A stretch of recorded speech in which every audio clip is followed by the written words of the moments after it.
네, 전일장까지만 해도 이 뉴욕 증시에서는 인플레이션에 대한 우려감으로 인해서 증시가 약세를 보였었는데요. 오늘장에서는 이 PPI가 전월 대비 감소세를 보인 데다가 또 이 PC 물가지수에 연동되는 이 세부 지표들이 감소세를 보이면서 시장에는 제한적인 영향을 미쳤습니다.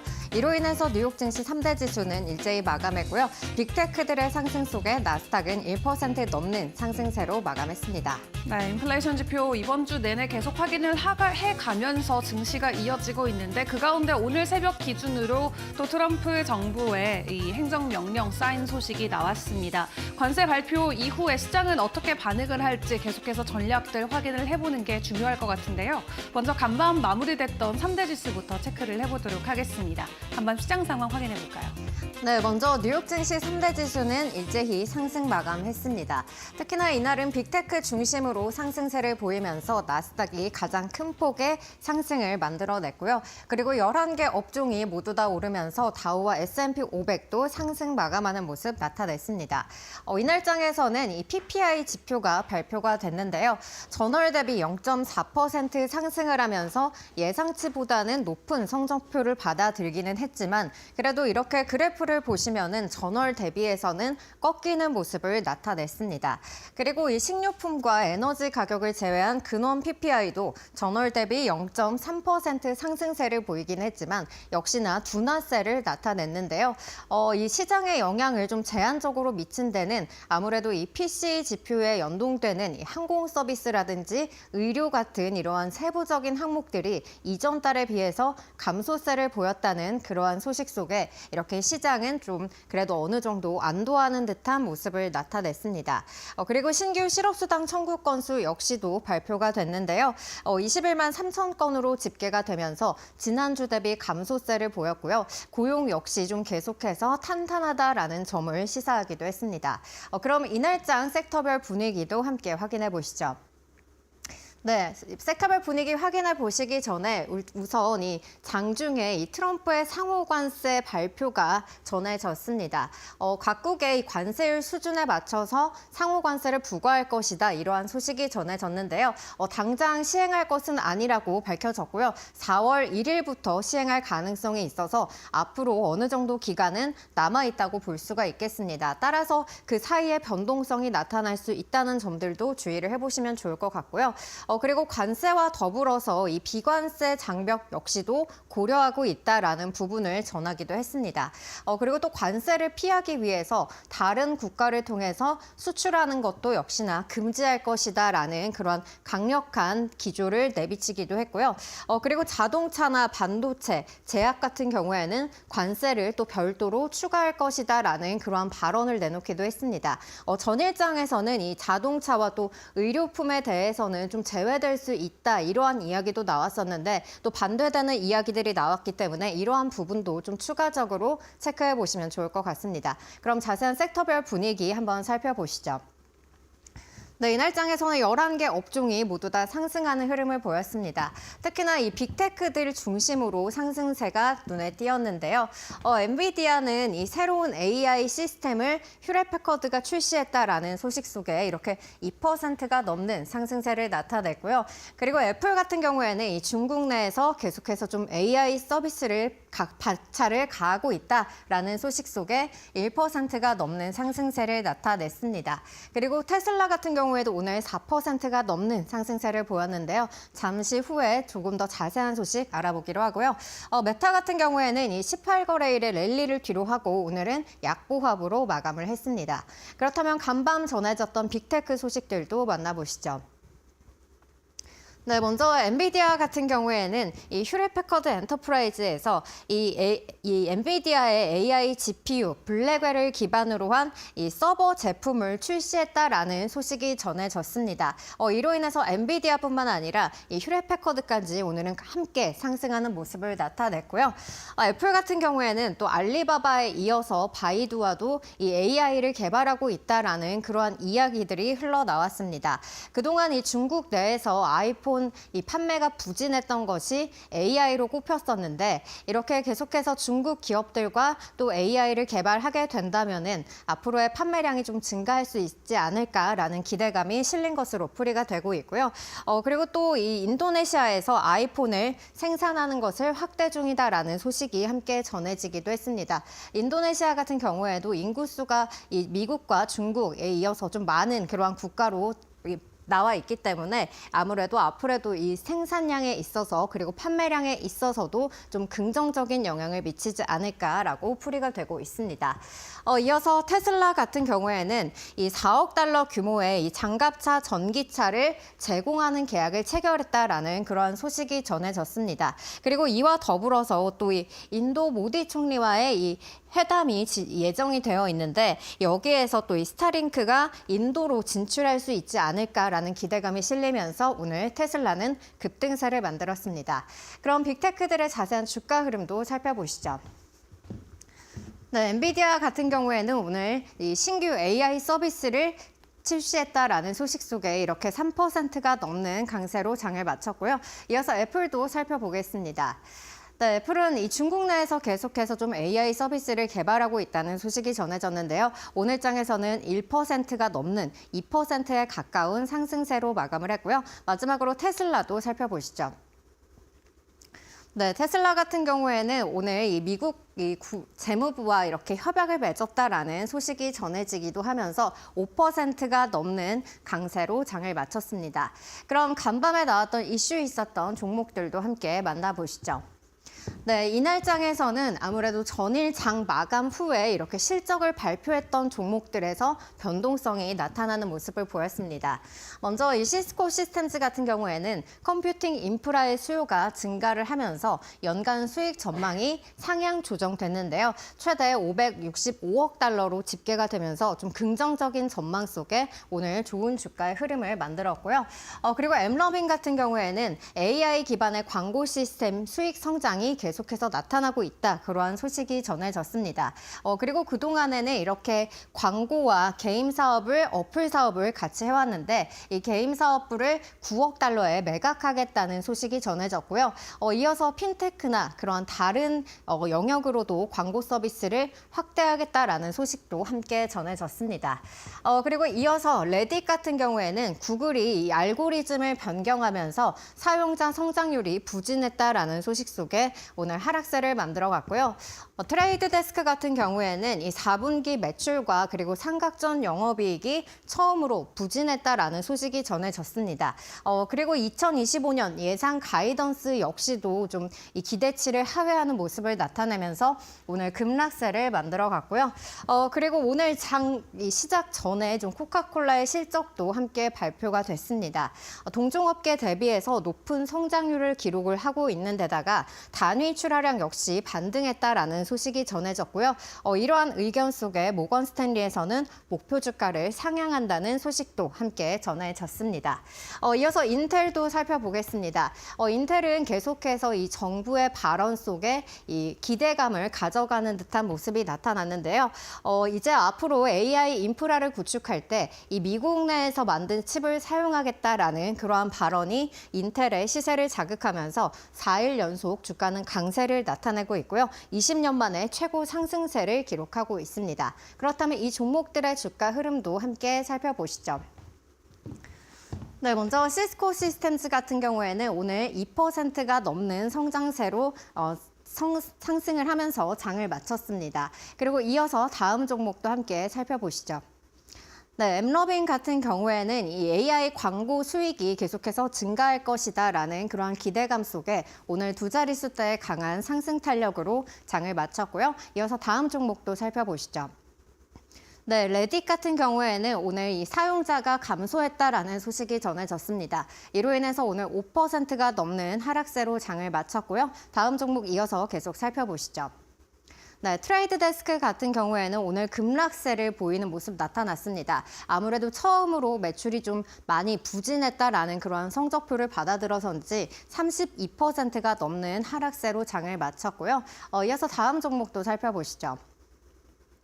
네, 코카콜라 같은 경우에는 동종업계 대비해서 성장세가 지속되고 있다. 이러한 소식 속에 1%가 넘는 강세로 장을 마쳤고요. 마지막으로 다음 종목도 살펴보겠습니다.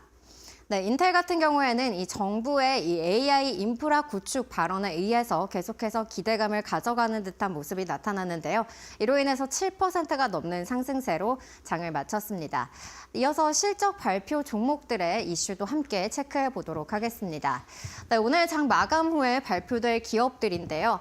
먼저 이 어플라이드 머티리얼즈 같은 경우에는 매출이 전년 동기 대비해서 6.5% 성장할 것으로 예상이 되고 있고요. EPS 같은 경우에는 이 2.3달러 전망이 되고 있습니다.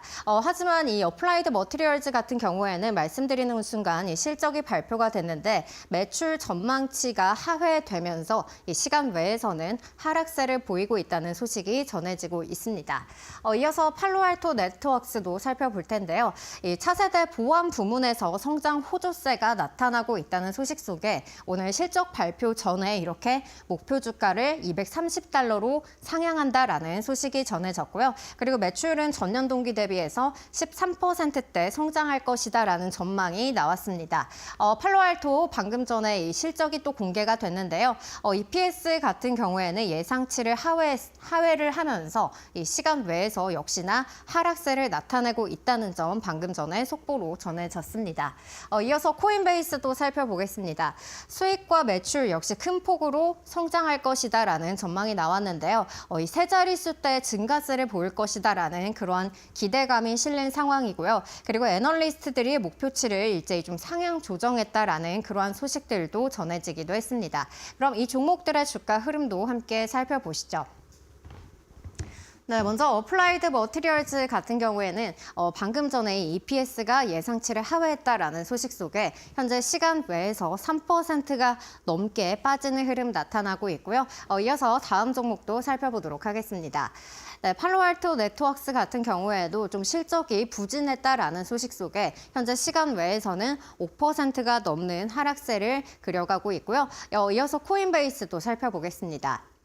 네, 코인베이스 오늘 장중에 8%가 넘는 그러한 강세로 장을 마감을 했는데요. 아직 실적 발표 소식은 전해지진 않았지만 그래도 세 자릿수대의 강한 성장세를 그릴 것이다라는 그러한 전망이 전해졌습니다. 이로 인해서 시간 외에서는 현재 1%가 넘는 강세로 움직이고 있습니다.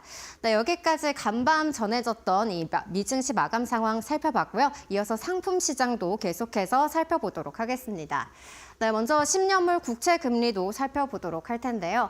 10년물 국채 금리 PPI가 예상치를 상회했다라는 소식 속에 장 초반에는 4.6%까지 튀어오르는 모습을 보였지만 그래도 이 PCE에 연동되는 그런 세부 항목들은 감소했다라는 소식 속에 다시 하락세로 전환한 모습입니다. 4.5%로 내려온 모습이고요.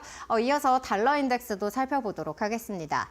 네, 달러 인덱스 이 종전 기대감과 더불어서 이 관세 부과 소식이 계속해서 이어지면서 달러 인덱스도 좀 영향을 받는 모습인데요. 달러 인덱스는 오늘 소폭 하락한 채 장을 마치는 모습입니다. 현재 107달러 선에서 움직이고 있고요. 이어서 유가도 살펴보시죠. 네, 국제유가 같은 경우에는 전일장에서는 이 종전 기대감 속에 하락하는 모습을 나타냈는데요. 오늘장에서는 이 소폭 상승한 채 장을 마친 모습 나타내고 있습니다. 이어서 천연가스 가격도 살펴보시죠. 네, 천연가스 역시도 좀 계속해서 유럽 내에서 이 재고가 줄어들고 있고 가격이 상승하고 있다라는 그런 이야기들이 전해지고 있는데요. 천연가스 계속해서 상승세를 이어가고 있는 모습입니다. 거의 2%대 가까운 상승세 나타내고 있고요. 마지막으로 금 가격도 살펴보시죠. 네, 금 가격 오늘 계속해서 좀 상승세를 그려가는 듯한 모습이 이어지고 있습니다. 2,957달러 선 돌파해내는 모습이고요. 계속해서 2,900달러 선에서의 움직임 이어지고 있습니다. 네, 그럼 여기까지 상품 시장도 함께 체크를 해봤고요. 그럼 간밤에 있었던 이 이슈들 또 시장에 어떠한 영향을 미쳤을지 머스노우 통해서 만나보시죠.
간밤 있었던 주요 외신 헤드라인 함께 확인해보는 머스너 5 시간입니다.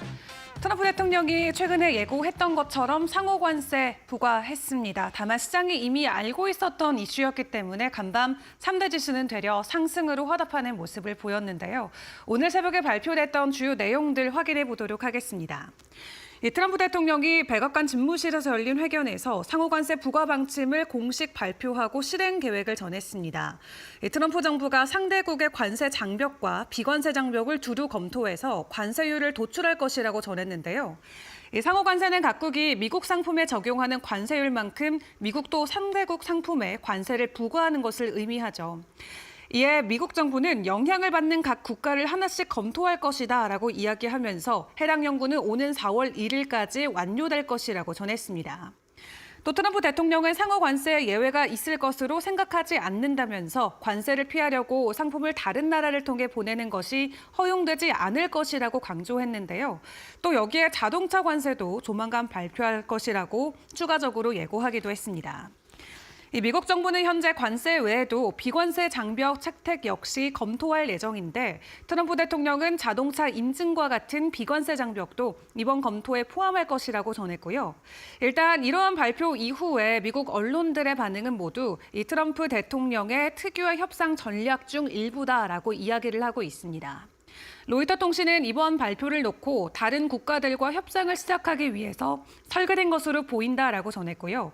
블룸버그 같은 경우는 이번 행정명령이 즉각적으로 시행되지 않는다는 점, 그리고 국가별로 연구가 먼저 진행된다는 점을 놓고 트럼프 대통령 특유의 협상 전략이라고 전했습니다. 그리고 소비자들이 물가 상승을 예상해야 하냐라는 질문을 받은 트럼프 대통령은 반드시 그런 것은 아니다라고 이야기하면서 단기적으로 물가가 오를 수는 있겠지만 일자리는 증가할 수 있고 그리고 금리는 낮아져야 한다라는 기준의 입장을 다시 한번 재차 확인하기도 했습니다. 일단 관세와 관련돼서 추가적으로 나오는 내용들 4월 1일까지는 더 기다려봐야 될 것 같은데요. 어느 정도 시간 확보에 나선 만큼 시장 안에서 산업별로의 변동성이 크게 나올 수 있는 점은 주의를 해보시고요.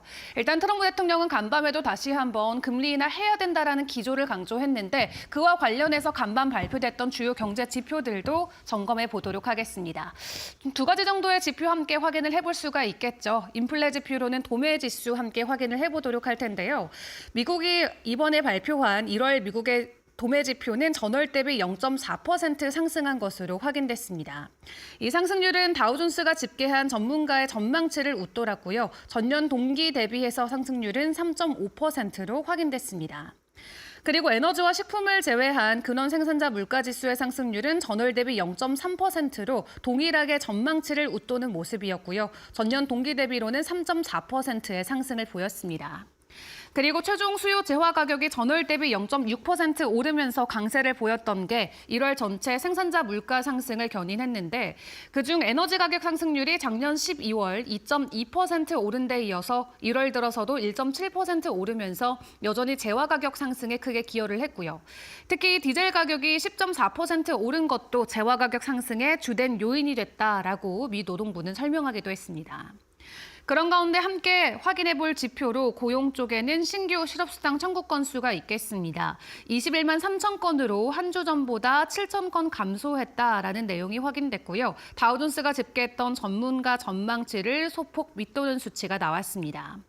이렇게 21만 건대 초반에 머무는 주간 신규 실업수당 청구 건수는 미국의 노동시장이 견조한 상태를 이어가고 있음을 시사하고 있는데요. 인플레이션 둔화세 정체로 미 중앙은행인 연준이 추가 금리 인하를 서두르지 않겠다라고 공언한 가운데 이번 주 내내 발표되고 있는 인플레이션 지표들은 여전히 미국 경제가 강한 모습을 보여주고 있습니다.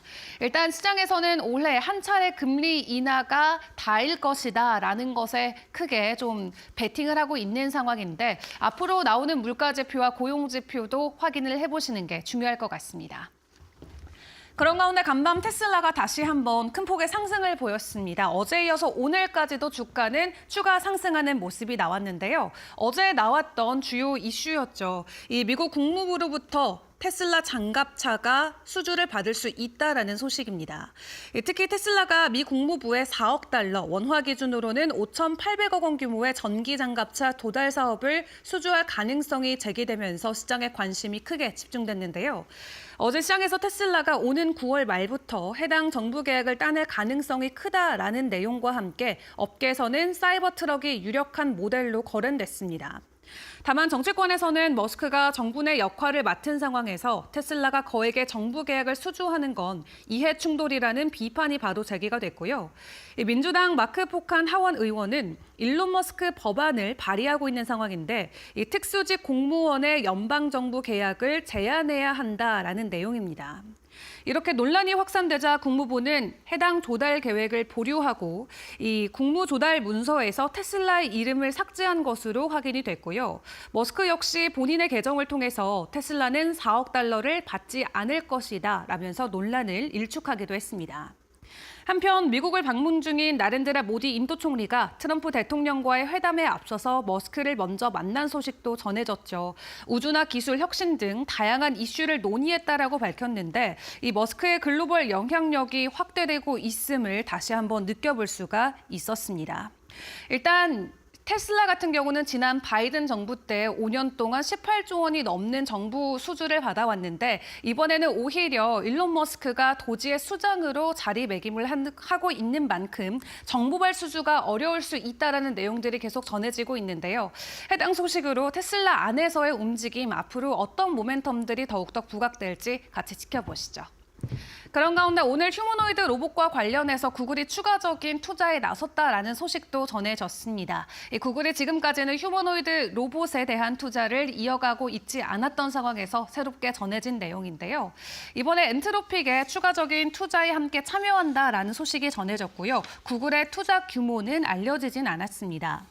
다만 지난 2016년에 설립된 앱트로닉 같은 경우 전기차 업체 테슬라의 휴머노이드 로봇 경쟁자로 꼽혀왔는데요. 테슬라의 옵티머스처럼 앱트로닉도 현재 아폴로라는 이름의 산업용 휴머노이드 로봇을 개발하고 있습니다. 구글은 과거 로봇 기업 보스턴 다이내믹스를 인수했다가 매각하는 등 관련 기업에 투자해오긴 했는데 휴머노이드 로봇 기업에 투자한 사례는 잘 알려지지 않았었던 상황이고요. 휴머노이드 로봇 시대를 앞두고 주요 기술 대기업들이 휴머노이드 로봇 경쟁에 구글도 본격적으로 뛰어들었다라는 평가가 나오고 있습니다. 대표적으로 테슬라는 이미 옵토머스라는 로봇을 개발해서 연내 자체 공장에 배치할 예정이고 엔비디아나 마이크로소프트, 오픈 AI도 지난해부터 휴머노이드 개발 스타트업인 피규어에 투자해온 바 있죠. 여기에 구글까지 참전하면서 앞으로 휴머노이드 로봇과 관련된 경쟁력이 계속해서 확장될 것으로 시장은 풀이하고 있습니다. 골드만삭스 같은 경우도 휴머노이드 로봇의 글로벌 시장 규모가 오는 35년까지 380억 달러에 달할 것으로 전망하고 있는데요. 이제 AI를 넘어서 로봇을 놓고 빅테크들의 경쟁 움직임들이 계속해서 확산되고 있는 분위기입니다. 마지막으로 암호화폐 시장 상황도 체크해 보도록 할 텐데요. 이 CFTC와 SEC가 공동으로 함께 디지털 자산을 규제할 수 있는 기관으로 자리매김할 것으로 보여지고 있습니다. 지금까지 SEC가 좀 단독적으로 암호화폐 시장을 규제하면서 시장에 굉장히 부정적인 이슈들이 많이 나왔었는데요. 다만 이번에 SEC 수장 교체와 CFTC 쪽도 친암호화폐 성향을 띠고 있는 인사가 위원장으로 가면서 두 기관이 함께 협력해서 암호화폐 시장을 앞으로도 규제해 나갈 것으로 보이는데 시장 안에서는 자체적으로 충분히 호재로 받아들일 수 있는 소식이 전해지면서 일단은 안도하는 모습이 간밤 나오기도 했습니다. 이외에 주요 이슈들은 어떤 것들이 있을지 저희 시간을 통해서 계속해서 점검해 보시길 바라겠습니다. 지금까지 머스노우 5 시간이었습니다.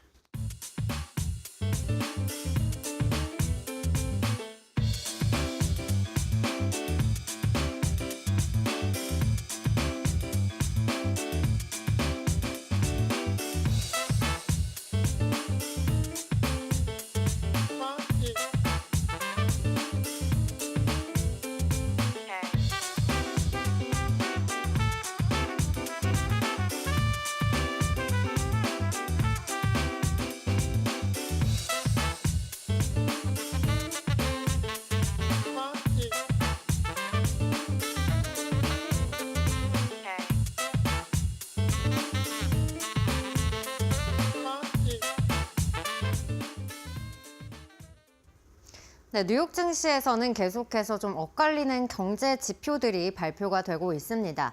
전일장까지만 해도 이 CPI가 예상치를 웃돌면서 이 물가에 대한 경계감이 다시 살아나는 듯한 모습이었는데요.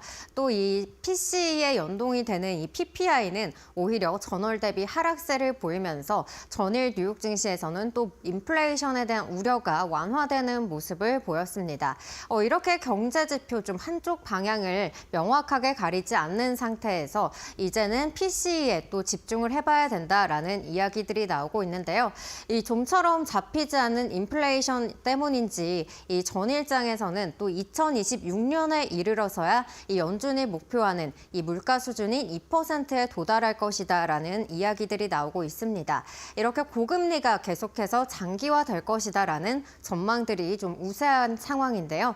그렇다면은 현재 또 우리가 인플레이션에 있어서 걱정해야 될 부분은 이 미국의 재정 적자라는 그러한 이야기들도 함께 흘러나오고 있습니다. 어제 이 CNBC 인터뷰를 통해서 이 레이 달리오가 이러한 발언을 내놨는데요. 진짜 이 미국의 문제는 재정 적자다라는 그러한 발언을 내놨습니다. 현재 이 미국의 국가 총부채는 약 362조 달러로 집계가 되고 있는데요. 아무래도 이 트럼프 일기 행정부 때보다는 현재 수준이 이 미국의 이 부채가 상당히 높은 수준이기 때문에 트럼프도 예전만큼 이렇게 정책을 쉽게 펼치지는 못할 것이다라는 그러한 시각들도 함께 나오고 있습니다. 그리고 레이 달리오는 또 미국의 예산 적자를 이 국내 총생산의 3%까지 줄여 나가야 된다라는 그러한 소신 있는 발언을 하기도 했고요. 그리고 지금 이 현재 이 총 부채 중에서 이 개인의 신용 부채도 좀 막대하다 그러한 표현들도 함께 내놨습니다. 개인의 신용 부채에 대해서도 경고를 했는데요. 재무부에서 이렇게 국채를 발행을 하게 되면은 연준이 국채를 사들이게 되고 또 은행에서 이 늘어난 준비금으로 대출을 확대하는 그런 구조가 이어지고 있기 때문에 개인들이 이렇게 이 팬데믹 이후에 계속해서 좀 대출이 확대되고 있고 그러한 재정 적자로 인해서 좀 이 미국 경제가 흔들릴 수도 있다라는 그러한 시각들을 어제 레이 달리오가 이 CNBC와의 인터뷰를 통해서 내놓게 된 겁니다. 그러면 이 트럼프 행정부도 어떠한 문제를 겪고 있을지도 좀 계속해서 살펴봐야 될 것 같은데요. 재정 적자는 또 앞으로 더 커질 것이다라는 그러한 우려감들도 계속해서 나오고 있습니다. 트럼프 같은 경우에는 이 기업의 감세 정책을 내놓고 있기 때문에 기업에서 이렇게 세금을 덜 걷어들이게 된다면은 재정이 아무래도 넉넉해지기에는 조금 무리가 있지 않나 그러한 이야기들도 함께 나오고 있고요.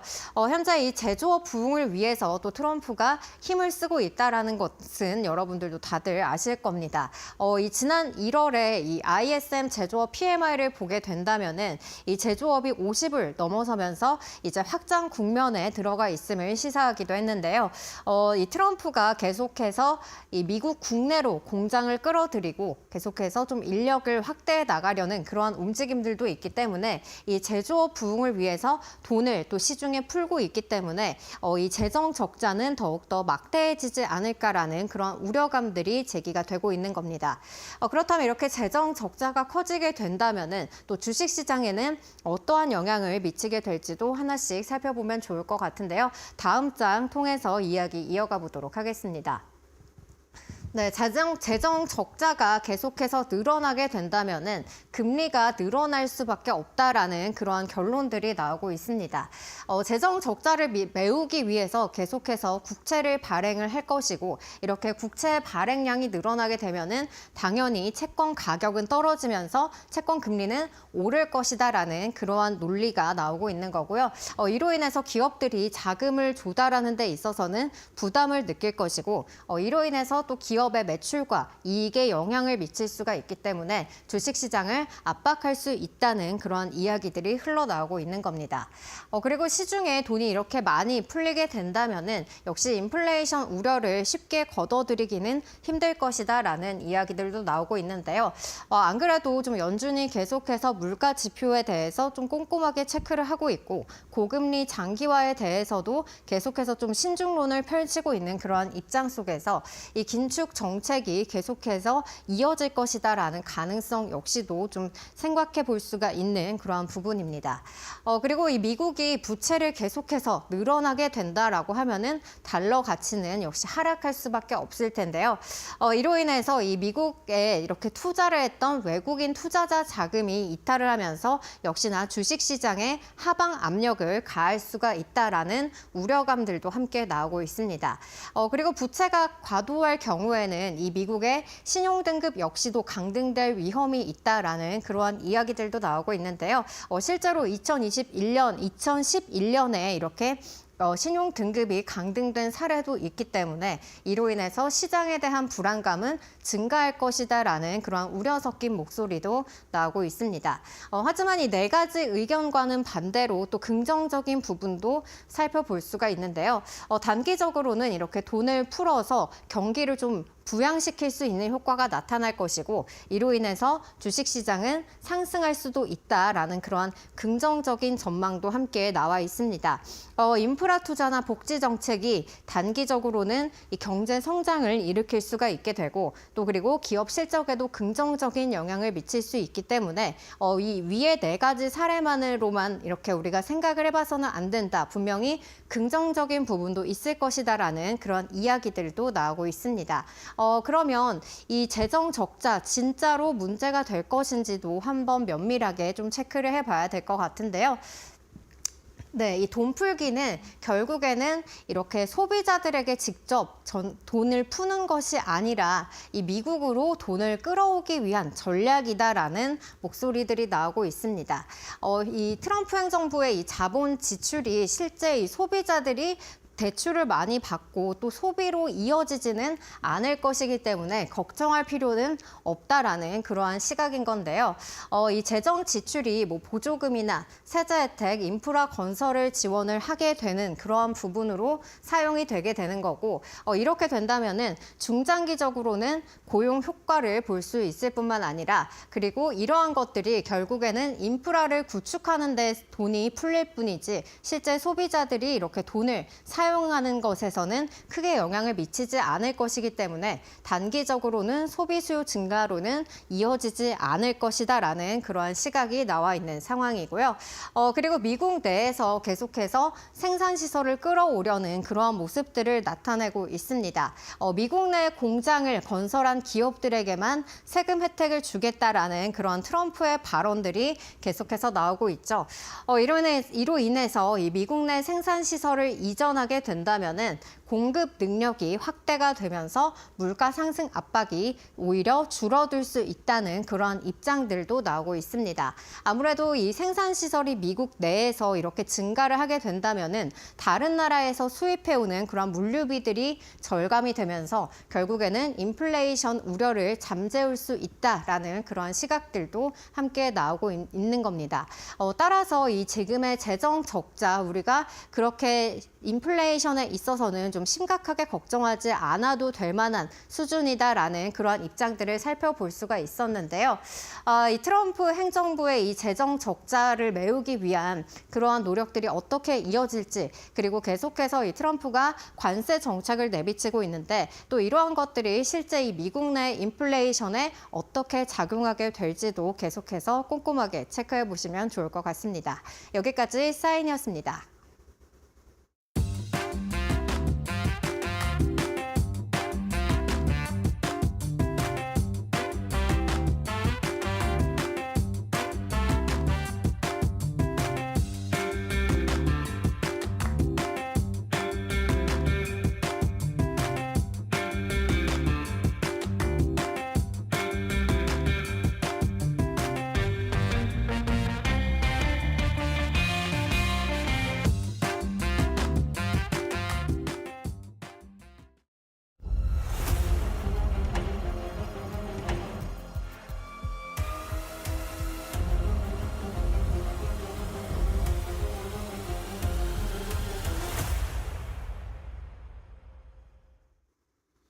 안녕하세요. 메이토크 신수업입니다. 오늘의 주제는 미국 PPI 예상치 상회, 주간 실업수당 청구 건수 발표, CVS 헬스 실적 발표입니다.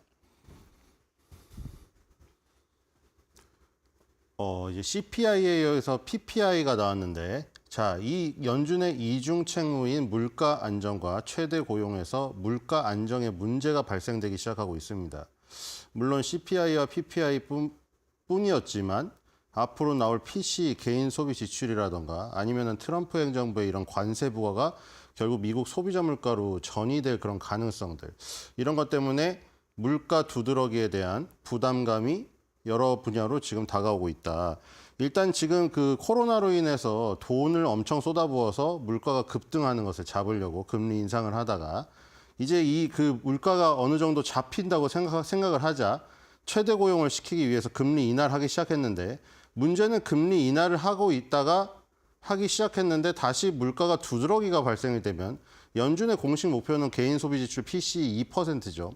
2%로 간다는 방향성에 대한 확신이 있어서 최대 고용을 시키기 위해서 금리 인하로 방향을 튼 건데, 문제는 최대 고용을 잡으러 가려고 했더니 잡힌지만 알았던 물가 안정이 흔들리기 시작하면서 금리 인하에 대한 이 부담감이 다가와서 이제 이 금리 인하에 대한 소리가 쏙 들어가면서 오히려 뭐 금리 인상 얘기까지 다시 나오고 있는 마이너리티 리포트로 이런 상황입니다. 결국 생산자 물가지수, 수입 물가지수가 소비자 물가지수로 결국 연결이 되기 때문에 이 생산자 물가지수까지 예상치 상해가 나와서 지금 뭔가 물가에 대한, 물론 물가가 죽으면 경제도 죽은 겁니다. 경제가 좋아지면 물가가 오르는 건 당연한데 지금 상황에서 금리 인하 카드를 쓰기에는 굉장히 어려운 지금 상황이 나오고 있다는 거죠. 트럼프는 계속 금리 인하를 압박을 하고 있습니다만 이 지표 자체가 물가 상승에 관련된 것들이 계속 높게 나오다 보니까 트럼프의 입맛을 맞춰주려고 해도 맞춰줄 수가 없어요. 그리고 뭐 파월이 그렇게 휘둘려서 맞춰줄 리도 없고요. 상하원에서 질문을 그렇게 던져도 아무리 미끼를 던져도 낚이질 않습니다. 그렇죠? 계속 뭐 트럼프 행정부가 어떻게 하는데 뭐 어떻게 할 것이냐에 대한 답변은 계속 언론적인 답변으로 피해가기만 하죠. 계속 앵무새처럼 반복해요. 연준의 이중 책무인 물가 안정과 최대 고용을 위해서 노력할 뿐이다. 여러 가지 수치를 보면서 절대 뭐 무슨 외부의 압력이라든가 그런 건 고려하지 않는다고 아무리 물어봐야 똑같은 대답을 합니다만 상하원에서 자꾸 그런 계속해서 행정부가 바뀔 때마다 그런 질문은 그냥 의례적으로 합니다. 이제 파월도 지겨운지 그런 질문에 그냥 당연한 질문에 대한 기계적인 답변이듯이 반복을 하고 있습니다. 자, 미국 생산자 물가지수 PPI 전달 대비 0.4% 상승하여 예측치 0.2% 상회가 나왔습니다. 뒤로 가겠습니다. 0.4%가 어느 정도냐면은 2024년도 10월 달, 11월, 12월, 1월 4개월 있는데 0.2, 0.4, 0.2, 0.4 이렇게 나왔습니다. 지금 예상치 상회가 나온 거는 2024년도 10월 달 마이너스 0.1을 예상했는데 0.2% 플러스가 나왔던 그 상황, 그 다음에 11월 달에 0.8 예상했는데 0.4 하회가 나왔고 2024년도 12월 달에 0.2% 예상했는데 0.2% 플랫이 나왔습니다. 자, 그래서 이제 물가 상승에 대한 압력에 대한 어떤 부담감이 덜어지는가 싶었지만 2025년도 1월치가 다시 예상치 상회가 나면서 다시 한번 두드러기가 나는 거 아닌가 이런 생각을 하게 됐습니다. 자, 지금 이 전달 대비 상승률이 지금 밑에서부터 쭉 올라오다가 살짝 꺾이긴 했습니다. 살짝 꺾이긴 했어요. 근데 이 고점이 있죠. 0.6, 0.8 정도 상승했던 저 고점으로 다시 한번 간다면은 생산자 물가지수가 다시 한번 흔들릴 수 있는 이런 흐름으로 갈 수도 있습니다. 뒤로 가겠습니다. 자, 핵심 생산자 물가지수입니다. 소비자 물가지수랑 똑같습니다. 결국 여기서 변동성이 큰 음식료와 에너지를 제외해주고 핵심만 따졌을 때인데 핵심만 따진 것조차도 예상치 상회가 났습니다. 소비자 물가지수에도 그렇게 나왔죠. 음식료랑 에너지는 변동성이 크기 때문에 에그플레이션으로 지금 조류독감 때문에 계란값이 이 지금 식품 가격을 흔들었다. 그러니까 음식료는 조류독감이 지나면 안정이 될 테니 핵심을 보면 핵심이 안 올랐으면 괜찮지 않겠냐 했지만 소비자 물가지수에서 핵심이 또 올랐어요. 예상치 상회를 했어요. 그렇기 때문에 음식료랑 에너지 같이 단기적으로 변동성이 큰 품목뿐만 아니라 변동성이 적은 품목까지 지금 다 오르고 있다는 것이죠. 그게 결국 생산자 물가지수가 전가된 거 아니겠습니까? 생산자가 물건을 생산할 때 원재료 비용을 소비자한테 전가를 하는 것이니까요. 그래서 생산자도 지금 핵심이 올랐나? 0.2% 예상이 됐는데 0.3% 상승했습니다. 뒤로 가겠습니다. 자, 이것도 지금 0.2, 0.0 똑같네요. 핵심이든 그냥 헤드라인 PPI든 똑같습니다. 2024년도 10월 달에는 예상치 상회가 나왔고 11월, 12월은 예상치 하회가 나왔다가 예상치 하회 플랫이 나왔다가 똑같아요. 이번에 2025년도 1월치가 예상치 상회가 나와버렸습니다. 물론 헤드라인 그 PPI보다는 이 핵심 PPI가 전달 대비 상승률 수치는 0.3으로 0.4인 그 헤드라인보다는 낮죠. 근데 이것도 역시 예상치 상회란 말이에요. 그러니까 지금 CPI든 PPI든 똑같아요. 소비자 물가지수든 생산자 물가지수든 음식료 에너지가 들썩 있는 것도 확실한데 음식료 에너지를 제외하고 핵심 코어를 봐줘도 코어도 지금 상승폭이 예상치 상회가 나왔습니다. 뒤로 가겠습니다. 자, 실업수당 청구 건수입니다. 목요일마다 발표가 되죠. 자, 목요일마다 발표가 되는데 이거는 지금 뭐 요건 좋게 나왔어요. 그러니까 이건 낮아야지 초록색이죠. 오히려 좋으니까요. 지금 21만 8천 건이 예상했는데 21만 3천 건만 나왔습니다. 신규 실업자가 줄어들었다는 얘기죠. 뒤로 가겠습니다. 물론 이걸 4주 평균으로 봅니다만 4주 평균도 줄어들었었죠. 지금 22만 3천 건 나왔고요. 왔다 갔다 하고 있습니다. 2025년도 1월 달 25일 날은 21만 5천 건이었는데 22만 3천 건으로 예상치 상회 안 좋은 거고 이건 두 번째 주는 예상치 하회 좋은 거고 그다음에 예상치 상회 안 좋은 거고 다시 예상치 하회가 나왔습니다. 왔다리 갔다리 하고 있어요. 지금 왔다리 갔다리 하고 있죠. 뒤로 근데 왔다리 갔다리 하고 있는데 그 수치 자체가 10월 달 작년 10월 달 11월 달에 비해서는 지금 낮아진 상황이죠. 뭐 4주 평균 대충 그냥 눈으로 봐도 되잖아요. 이 점 4개를 모은 게 평균이잖아요. 그렇죠? 평균이 내려가고 있는 모습이 보이죠. 뒤로 가겠습니다. 자, 계속 실업자도 늘지 않았습니다. 190만 건 이하에서 계속 유지되고 있죠. 그리고 예측치 하회가 나왔습니다. 이것도 예상치 하회죠. 예상치 하회가 좋은 거죠, 이거는. 뒤로 가겠습니다. 신규 실업자든 계속 실업자든 예상치 하회가 나왔습니다. 자, 190만 건을 뚫지 못하고 계속 왔다 갔다 하고 있는데 지금 박스권 하단부까지 왔습니다. 그래서 지금 180만 건에서 안정되고 있는 모습이고요. 이것도 마찬가지네요. 예상치 상회, 예상치 하회, 예상치 상회, 예상치 하회. 번갈아 가면서 나오면서 지금 왔다 갔다 하고 있습니다. 다음번에 나왔을 때 이 밑을 185만 건을 깨고 내려간다고 하면은 분명히 고용시장은 지금 안정된 것으로 지금 나타난다. 근데 지금 문제는 고용시장은 안정되는데 여기서 이제 더 고용자 수를 늘리려고 금리 인하를 할 타이밍에 물가가 들썩여서 추가적인 금리 인하로 확실하게 실업수당 청구 건수를 줄여버릴 수 있는 정책을 피기에는 어렵다는 것이죠, 지금. 실업자를 완전히 없애고 고용시장을 확 터뜨리기 위해서 금리 인하 카드를 던지려면 물가가 안정된다는 확신이 있어야 되는데 물가가 다시 지금 들썩이기 시작하고 있기 때문에 지금은 굉장히 정중동의 자세로 잘 살펴봐야 되는 구간이다. 이렇게 보입니다. 뒤로 가겠습니다.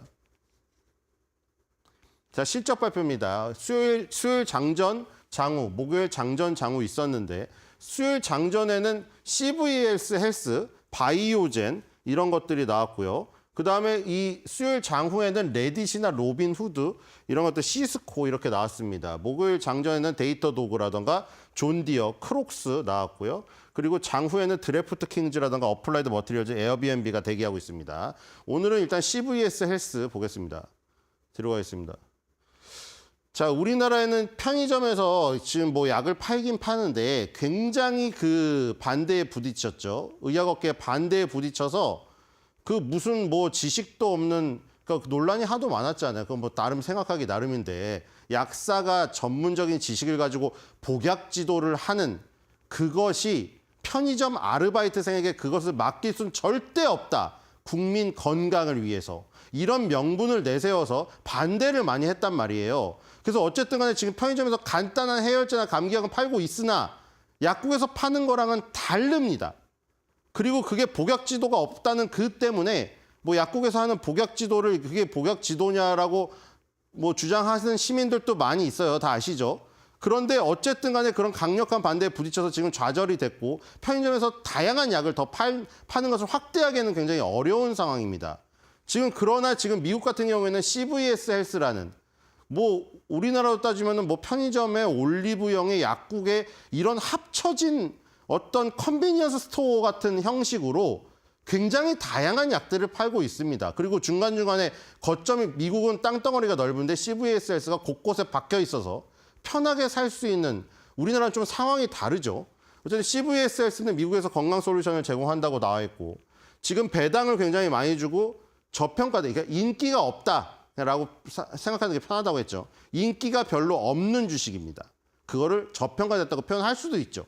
자, 배당이 많고요. 재무제표가 별로 그렇게 좋지는 않고 이 향후 2, 3년간의 실적, 그다음에 과거 5년치 실적이 그렇게 좋지는 않습니다. 이쪽이 강하죠. 그래서 이렇게 됐습니다. 저평가된 기존 배당금 지급자다. 이렇게 한 줄 요약이 됐고요. 뒤로 가겠습니다. 당연히 CVSS가 엔비디아나 테슬라보다 인기가 없죠. 그러니까 당연히 엔비디아, 테슬라는 밸류가 작으니까 저기 오히려 고평가됐다는 것이고 저거는 밸류가 높잖아요. 점수가. 오히려 밸류 점수가 높다는 게 시장에서 인기가 없다는 거예요. 반대로. 그렇죠? CVSS 서프라이즈 나왔습니다. 97.09 빌리언 달러 예상됐는데 97.71 빌리언 달러 매출 나왔습니다. 0.64% 상회에서 예상치 하회 두 분기 나왔다가 예상치 상회 두 분기 나왔습니다. 뭐 예상치 하회 나왔던 분기도 거의 뭐 동그라미가 일치하기 때문에 거의 큰 하회는 아니었죠. 어쨌든 지금 예상치 상회가 나왔고요. 2분기 연속. 두 번째로 가겠습니다. 순이익입니다. 마진이 얼마나 남았을까? 마진도 비슷하네요.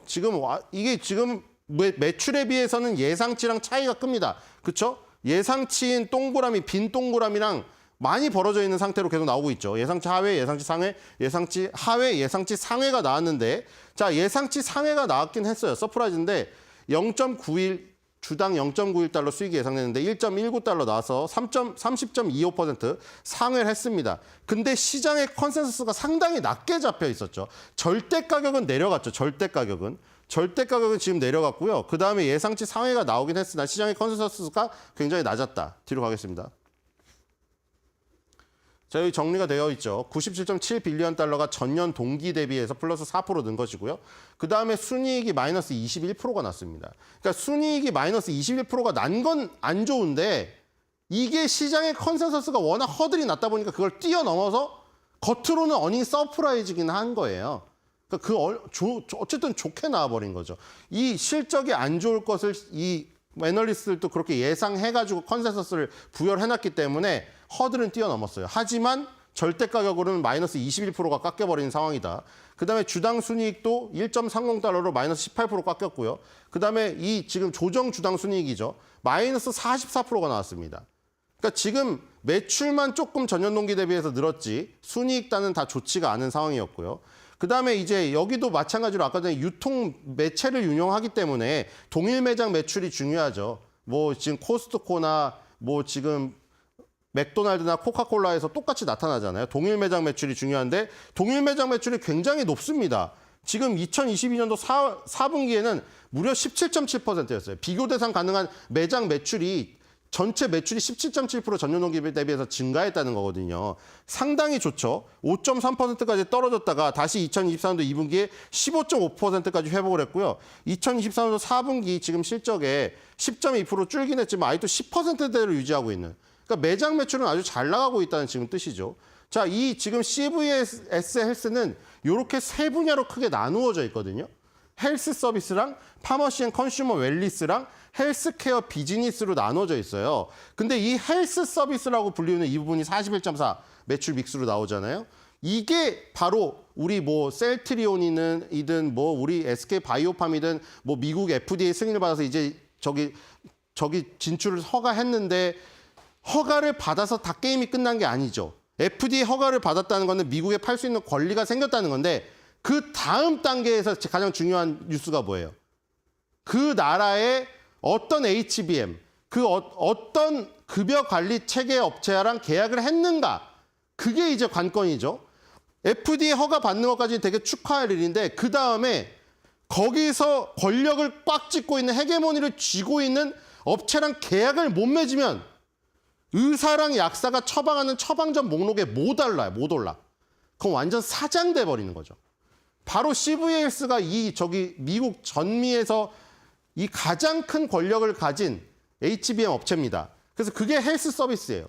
여기 이 업체랑 CVS 헬스가 운영하는 그 업체랑 계약을 맺지 못하면 아무리 훌륭한 신약이라도 의사랑 약사가 처방하는 처방전 목록에 없어요. 그 환자가 쓰고 싶어도 쓰지 못하고 그리고 제약사도 그 약을 개발해놓고 성과를 얻을 수가 없어요. 그 사업을 하고 있는 것이고 아까 말했듯이 편의점처럼 곳곳에서 컨비니언스 스토어식으로 약을 파는 그 부분이 파머시 앤 컨서머 웰리스 부분입니다. 근데 아까 전에 말한 그 급여관리책에 이 부분은 마이너스 4%가 났습니다.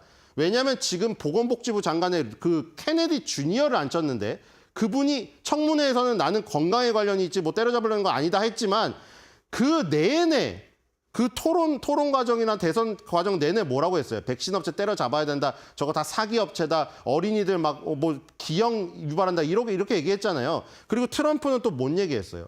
이 중간 관리 업체가 막대한 커미션을 떼먹으면서 돈을 많이 받으니까 최종 소비자한테 가는 약값이 올라간다. 얘네들을 때려잡아야 된다고 했어요. 그러니까 지금 분위기가 보건복지부 장관의 트럼프 행정부의 이 상황이 백신 업체 및 혹은 요 가운데 중간 관리하는 헤게모니 쥔 업체들을 뒤흔들려고 하고 있기 때문에 이 부분이 마이너스 4%가 났습니다. 어쨌든 컨비니언스 스토어 부분은 플러스 7% 났고요. 가장 많이 성장한 부분은 플러스 23% 헬스케어 베네피트. 이게 건강보험 회사입니다. 얘네들은 건강보험을 이용해. 우리나라는 그냥 국민건강보험 딱 하나가 있잖아요. 그거 가입하면은 좀 이제 주민번호를 말해야 된다고 하지만 그 전에 그냥 가면 다 됐잖아요. 근데 얘네들은 이렇게 각자 CVS가 운영하는 건강보험이든 아니면 다시 월그린부츠가 운영하는 건강보험이든 들어야 돼요. 건강보험이 23% 성장했다. 이 부분이 가장 크게 성장했고요. 매출 비중으로는 29% 차지하고 있습니다. 자, 뒤로 가겠습니다. 자, 그래서 급등이 이틀 나왔어요. 자, 보시면 그쵸? 절대 값은 순이익은 20% 깎이고 조정 준환 순이익이 마이너스 44% 깎였는데 주가는 급등했거든요. 왜냐? 어닝 서프라이즈이기 때문에. 시장의 컨센서스가 낮은 걸 허들을 뛰어넘었기 때문에 시장에서는 컨센서스 상회, 어닝 서프라이즈로 그대로 반영됐습니다. 자, 뒤로 가겠습니다. 아주 시원하게 올라가 버렸죠. 자, 주봉에서도 주 50주선을 돌파하는 흐름입니다. 50주선을 작년 초반에 깨고 나서 못 올라서 여기 막혔죠, 정확하게. 그거를 이번에 실적 발표 이후에 뚫어버렸습니다. 뒤로 가겠습니다. 자, 월봉을 보도록 하죠. 여기도 마찬가지죠. 200주선을 여기서 날려버리고 20주선을 여기서 날리고 떨어져 버렸는데 다시 한번 20주선을 뚫었고 그다음에 이제 50개 월봉이죠. 20개선을 뚫고 50개선으로 가려고 하는 이 발판을 일단 마련했습니다. 자, 그래서 오늘 CVS 헬스까지 알아봤는데 CVS 헬스가 워낙에 제약, 의학 이쪽에 연관된 거기 때문에 한 줄 매도평도 그에 맞게 준비했습니다. 주식 투자도 좋지만 여러분들의 건강 투자가 우선.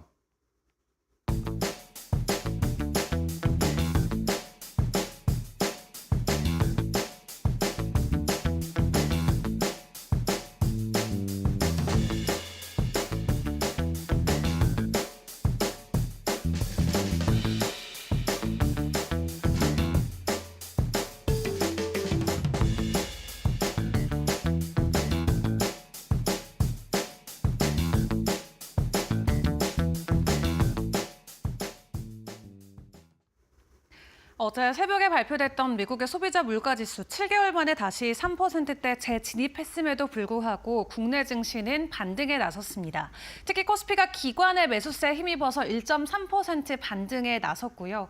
어제 미국 증시 또한 전력 후강의 모습을 보였는데 해당 영향이 국내 증시에는 미미했다라는 평가를 받고 있습니다. 어제 하루 거래대금만 놓고 봤을 때는 6개월 만에 최대치를 기록했던 하루였기도 하고요. 이 물가 상승이 있었지만 우크라이나 전쟁 종식에 대한 기대감이 일부 관련주들의 주가 상승을 크게 끌어올리면서 코스피와 코스닥이 모두 상승한 것으로 확인해 볼 수가 있겠습니다. 그리고 어제 기관과 외국인들의 순매수 상위 종목을 봤을 때는 이 10개 종목, 상위 시가총액 10개 종목 안에 있는 종목들이 대부분 순위권에 이름을 올린 것으로 확인을 해볼 수가 있었고요. 52주 신고가 종목으로는 그동안 이슈가 있었던 퓨리오사 AI 관련주나 재건 관련주들이 지속적인 연속 시세성을 보이면서 다시 한번 신고가를 들어간 게 확인이 됐습니다. 이슈와 종목들도 점검을 해보도록 할 텐데요. 다음 장 함께 확인해 보시죠. 어제 이슈가 있었던 부분은 그동안 계속해서 화제가 됐었던 부분들 위주로 추가적인 상승이 나왔던 것을 확인해 볼 수가 있었습니다. 하나그룹주들이 지속적인 상승을 이어가고 있는 가운데 어제는 하나비전이 상한가에 안착하는 모습을 보였고요. 계열사 분리 이슈와 실적이 지속적으로 향상되고 있다라는 부분이 확인이 되면서 관련주들이 두 자릿수 이상의 상승 흐름을 연일 이어가고 있습니다. 그리고 재건 관련주들은 어제도 함께 확인을 해봤었던 이슈였죠. 다시 한번 트럼프 대통령이 우크라이나와 러시아 정상들과 직접 통화를 하고 종전시키겠다라는 자신감을 보여주면서 관련주들이 일제히 급등하는 흐름이 계속해서 펼쳐지고 있고요. 빠르면 이번 안보회의, 독일에서 열리는 14일에서 16일의 안보회의에서 해당 내용에 대한 발표가 있을 수 있는 만큼 해당 기간대까지는 추가적인 상승이 나올 수 있다는 것도 주목을 해보시죠. 그리고 트럼프 대통령이 상호관세에서 자동차와 관련된 면제 가능성 어제 부각이 됐었습니다. 때문에 관련주들이 특히 부품 쪽에서 종목들이 일부 가격 상승이 나오는 모습이 포착이 되기도 했는데요. 다만 오늘 최종적으로 발표된 내용 안에서는 어떤 부분들이 새롭게 추가가 됐는지 계속해서 알아보도록 하겠습니다. 먼저 어제 시간에서 변동성을 보였던 이슈들부터 점검을 해보도록 할 텐데 이제 모든 AI 반도체 처음부터 끝까지 올 메이드 인 코리아를 하기 위해서 정부가 적극적인 지원에 나선다고 합니다. AI 반도체 생태계 구축을 하기 위해서 1조 원을 투입한다라고 하고 이 4대 분야인 기계와 로봇, 사물 인터넷, 가전, 자동차, 방산 등 해당 분야에서 AI 반도체 칩에 대한 수요를 어느 정도 충족을 시켜주기 위해서 기업이 직접 움직인다라고 하고요. 팹립스나 파운드리를 모두 합친 드림팀을 만든다고 합니다. 일단 오는 3월에서 4월까지는 후보 기업을 먼저 구성을 하고 5월에 최종적으로 대표 기업을 선정한다라고 하는데요. 한마디로 이제 국내에서 설계부터 생산까지 모두 할 수 있는 이 생태계 밸류체인을 만들 것으로 보여지면서 일단 이 생산 쪽에서는 삼성전자가 맡게 될 것이다라는 예상도 나오고 있는 상황입니다. 앞으로 온디바이스 AI 계속해서 시장 자체는 확산이 될 수밖에 없는 상황인데 오는 27년까지 1,500억 달러 시장까지도 성장할 수 있다라는 전망이 나오고 있는 가운데 어제 시간에서 반도체 관련주들의 상한가가 유독 눈에 띄었는데요. 오늘 해당 소식으로 반도체 관련주들의 추가 상승이 나올 수 있을지도 같이 점검을 해보시죠. 그리고 글로벌에서 전해진 간밤 소식들이 굉장히 많았습니다. 중요한 것들만 조금 채택을 해서 점검을 해보도록 할 텐데 첫 번째로는 트럼프 대통령의 상호 관세 발표가 되겠습니다. 일단 국가별로 1대1로 다루겠다라고 이야기를 했는데 여기에서 또 한국을 콕 집어서 언급을 했습니다. 지금 FTA 협정국이기 때문에 사실상 무관세 국가로 등록이 돼 있지만 오는 4월 1일까지 국가별로 다 점검을 해서 최종적으로 발표한다라고 했기 때문에 해당 부분에서 한국은 자유로울 수 없다라는 평가가 바로 나오고 있는 상황이고요. 또 거기에 추가적으로 반도체 보조금 재협상 추진하겠다는 소식까지 전해졌습니다. SK하이닉스와 삼성전자, 바이든 정부 때 받아냈던 보조금이 최종적으로는 위태로울 수도 있다라는 관측들이 제기가 되면서 앞에서 확인해봤던 이슈와는 반대로 대형주들 위주로는 이 상당히 약진한 모습들이 나올 수 있다는 것도 기억을 해보시면 좋을 것 같고요. 반대로 국방 쪽과 관련해서는 오늘 방산주들의 혹시 반등이 나올 수 있을지는 지켜보시는 게 중요할 것 같습니다. 중국을 견제하기 위해서 인태 동맹국들과 계속해서 협력을 지속하겠다라고 했고 해당 코멘트가 나올 때도 다시 한번 한국을 직접 언급하기도 했습니다. 그렇기 때문에 트럼프 대통령이 취임하고 나서 가장 먼저 호주나 일본, 한국, 필리핀에 전화한 이유가 바로 이런 부분과 있어서 파트너십을 강화해야 되기 때문이다라는 것인데요. 오늘 방산 관련주들 계속해서 시세를 보일지도 같이 지켜보시고요. AI 소프트웨어 관련주들도 변동성이 나올지 보시는 게 좋겠습니다. 머스크가 다다음 주 안으로 그록 3 버전을 출시한다라고 하는데 현존하는 챗봇들 중에 가장 뛰어난 챗봇이 될 것이다라고 자신감을 보여주고 있고요. 최근에 딥시크 사태 이후로 AI 소프트웨어 관련주들의 주가 급등이 이어졌었는데 머스크의 그록까지 추가적으로 출시가 된다고 했을 때 시장이 받아갈 수 있는 가격 상승의 폭이 어느 정도로 확대될지도 계속해서 지켜보시죠. 그리고 휴머노이드 로봇 같은 경우도 지난 1월 CES EU로 연속 시세를 계속해서 보여주고 있었죠. 이번에는 구글 쪽에서 이 휴머노이드 로봇과 관련된 투자 소식을 전해왔습니다. 앱트로닉에 추가적으로 투자금을 넣는다라고 하는데 산업용 휴머노이드 로봇을 지금 앱트로닉이 만들고 있는 상황이고요. 그 외 오픈 AI나 테슬라 그리고 엔비디아와 같은 대기업들이 휴머노이드 로봇 전쟁에 본격적으로 함께하고 있는 만큼 구글까지 여기에 뛰어든다라고 했을 때 이 로봇 산업 자체에 대한 기대감, 그 안에서도 휴머노이드 관련 섹터 안에서의 움직임이 오늘도 가파르게 나올 수 있을지 같이 지켜보시는 게 좋겠습니다. 그 외 주요 일정들 정리를 해보도록 하겠습니다. 오늘 PPI 발표가 됐죠. 시장의 예상치를 상회하는 수치가 나왔고요. 여전히 미국의 물가, 인플레이션은 잡히지 않는 듯한 모습처럼 시장이 풀이를 하고 있습니다. 때문에 금리 인하에 대한 기대감도 계속해서 내려가고 있는 가운데 반대로 트럼프 대통령은 직접 금리 인하를 해야 된다라는 코멘트를 내놓고 있는 상황인데요.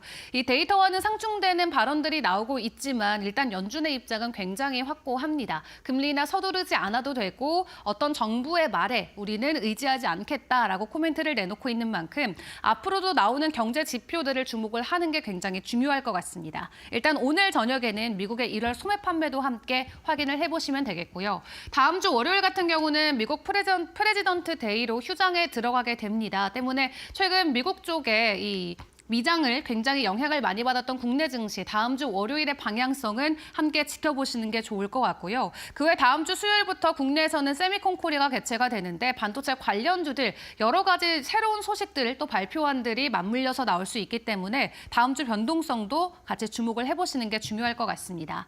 일단 관세 발표 이후에 미국 증시는 불확실성을 해소했다라는 것에 집중하면서 3대 지수가 일제히 강세 흐름을 보이면서 장을 마쳤습니다. 오늘 국내 증시는 어떤 부분에 조금 더 초점을 맞춰줄지 일단 개장 상황도 저희와 함께 꼼꼼하게 챙겨보시길 바라겠습니다.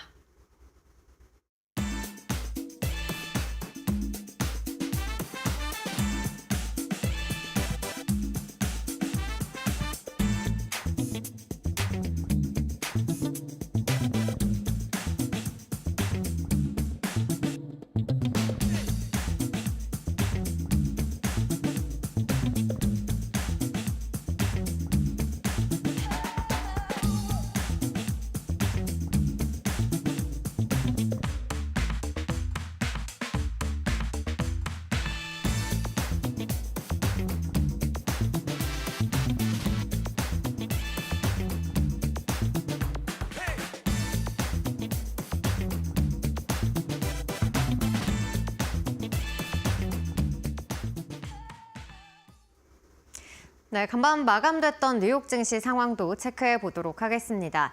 간밤 뉴욕 증시는 하루 만에 좀 인플레이션에 대한 우려를 덜어낸 듯한 모습이 나타났는데요. 1월 PPI가 발표가 됐습니다. 전월 대비 0.4% 상승하면서 예상치를 상회하기는 했지만 그래도 전월 대비 줄어들면서 이 물가에 대한 압력이 좀 둔화됐음을 시사하기도 했고요. 또 이 식료품과 에너지 가격을 제외한 근원 PPI 역시도 전월 대비 0.3% 상승하긴 했지만 마찬가지로 둔화세를 나타냈습니다. 이로 인해서 시장에서는 그래도 인플레이션에 대한 우려감을 떨쳐내면서 이렇게 3대 지수는 일제히 상승세로 마감을 했고요. 그리고 빅테크 종목들이 특히나 상승세를 보이면서 나스닥은 1.5%대 상승세로 장을 마쳤습니다. 그리고 이날 신규 실업수당 청구 건수 역시도 발표가 됐는데 21만 3천 건으로 지난주 대비 줄어든 것을 확인하면서 역시나 고용이 아직까지는 탄탄하다라는 점을 확인해 볼 수 있기도 했습니다. 그리고 이날 장중에는 이 트럼프가 상호 관세에 대한 그러한 발언을 내놓기도 했는데요. 이 각국의 관세율 수준에 맞춰서 상호 관세를 부과하겠다라는 이야기를 꺼내 들었습니다. 당장 바로 시행이 되는 것은 아니고 4월 1일에 시행 가능성이 있고요. 이 몇 달 동안의 기간이 남아 있기 때문에 앞으로 이 트럼프의 발언에 대해서는 계속해서 주목을 해봐야 될 것 같습니다. 그리고 이 부가가치세와 자동차 인증 등 이 비관세 이 장벽에도 역시나 좀 부과를 할 것이다라는 그런 관세에 부과를 할 것이다라는 이야기도 함께 전해지고 있고요. 그리고 관세를 피하기 위해서 이 타 국가로 우회 수출하는 것도 역시나 금지할 것이다라는 그런 이야기도 함께 내놓았습니다. 그리고 전일장에서는 이 자동차와 의약품은 또 이 관세 대상에서 제외가 될 수 있다라는 이야기들도 나왔었는데 오늘 장에서는 이 자동차와 반도체 그리고 제약 같은 경우에도 별도의 관세를 부과할 것이다라는 이야기들이 나왔으니까요. 이러한 업종들 관세가 또 어떻게 부과가 될지도 계속해서 체크를 해보시면 좋을 것 같습니다. 빅테크들의 상승세 속에 이렇게 대부분의 종목들이 상승세로 마감하는 모습 보였고요. 그리고 상품 시장 살펴보시면은 이 10년물 국채금리 같은 경우에는 이 장 초반에는 PPI가 예상치를 상회했다라는 소식 속에 4.6%까지 치솟는 모습을 보였었는데요. 그래도 이 PC 물가지수에 연동이 되는 항공 서비스나 또 의료 그런 부분들이 상세한 부분들이 전월에 대비해서는 감소했다라는 그러한 부분들을 보이면서 다시 한번 좀 하락하는 모습을 나타냈습니다. 4.5%대로 다시 내려온 모습 나타냈고요.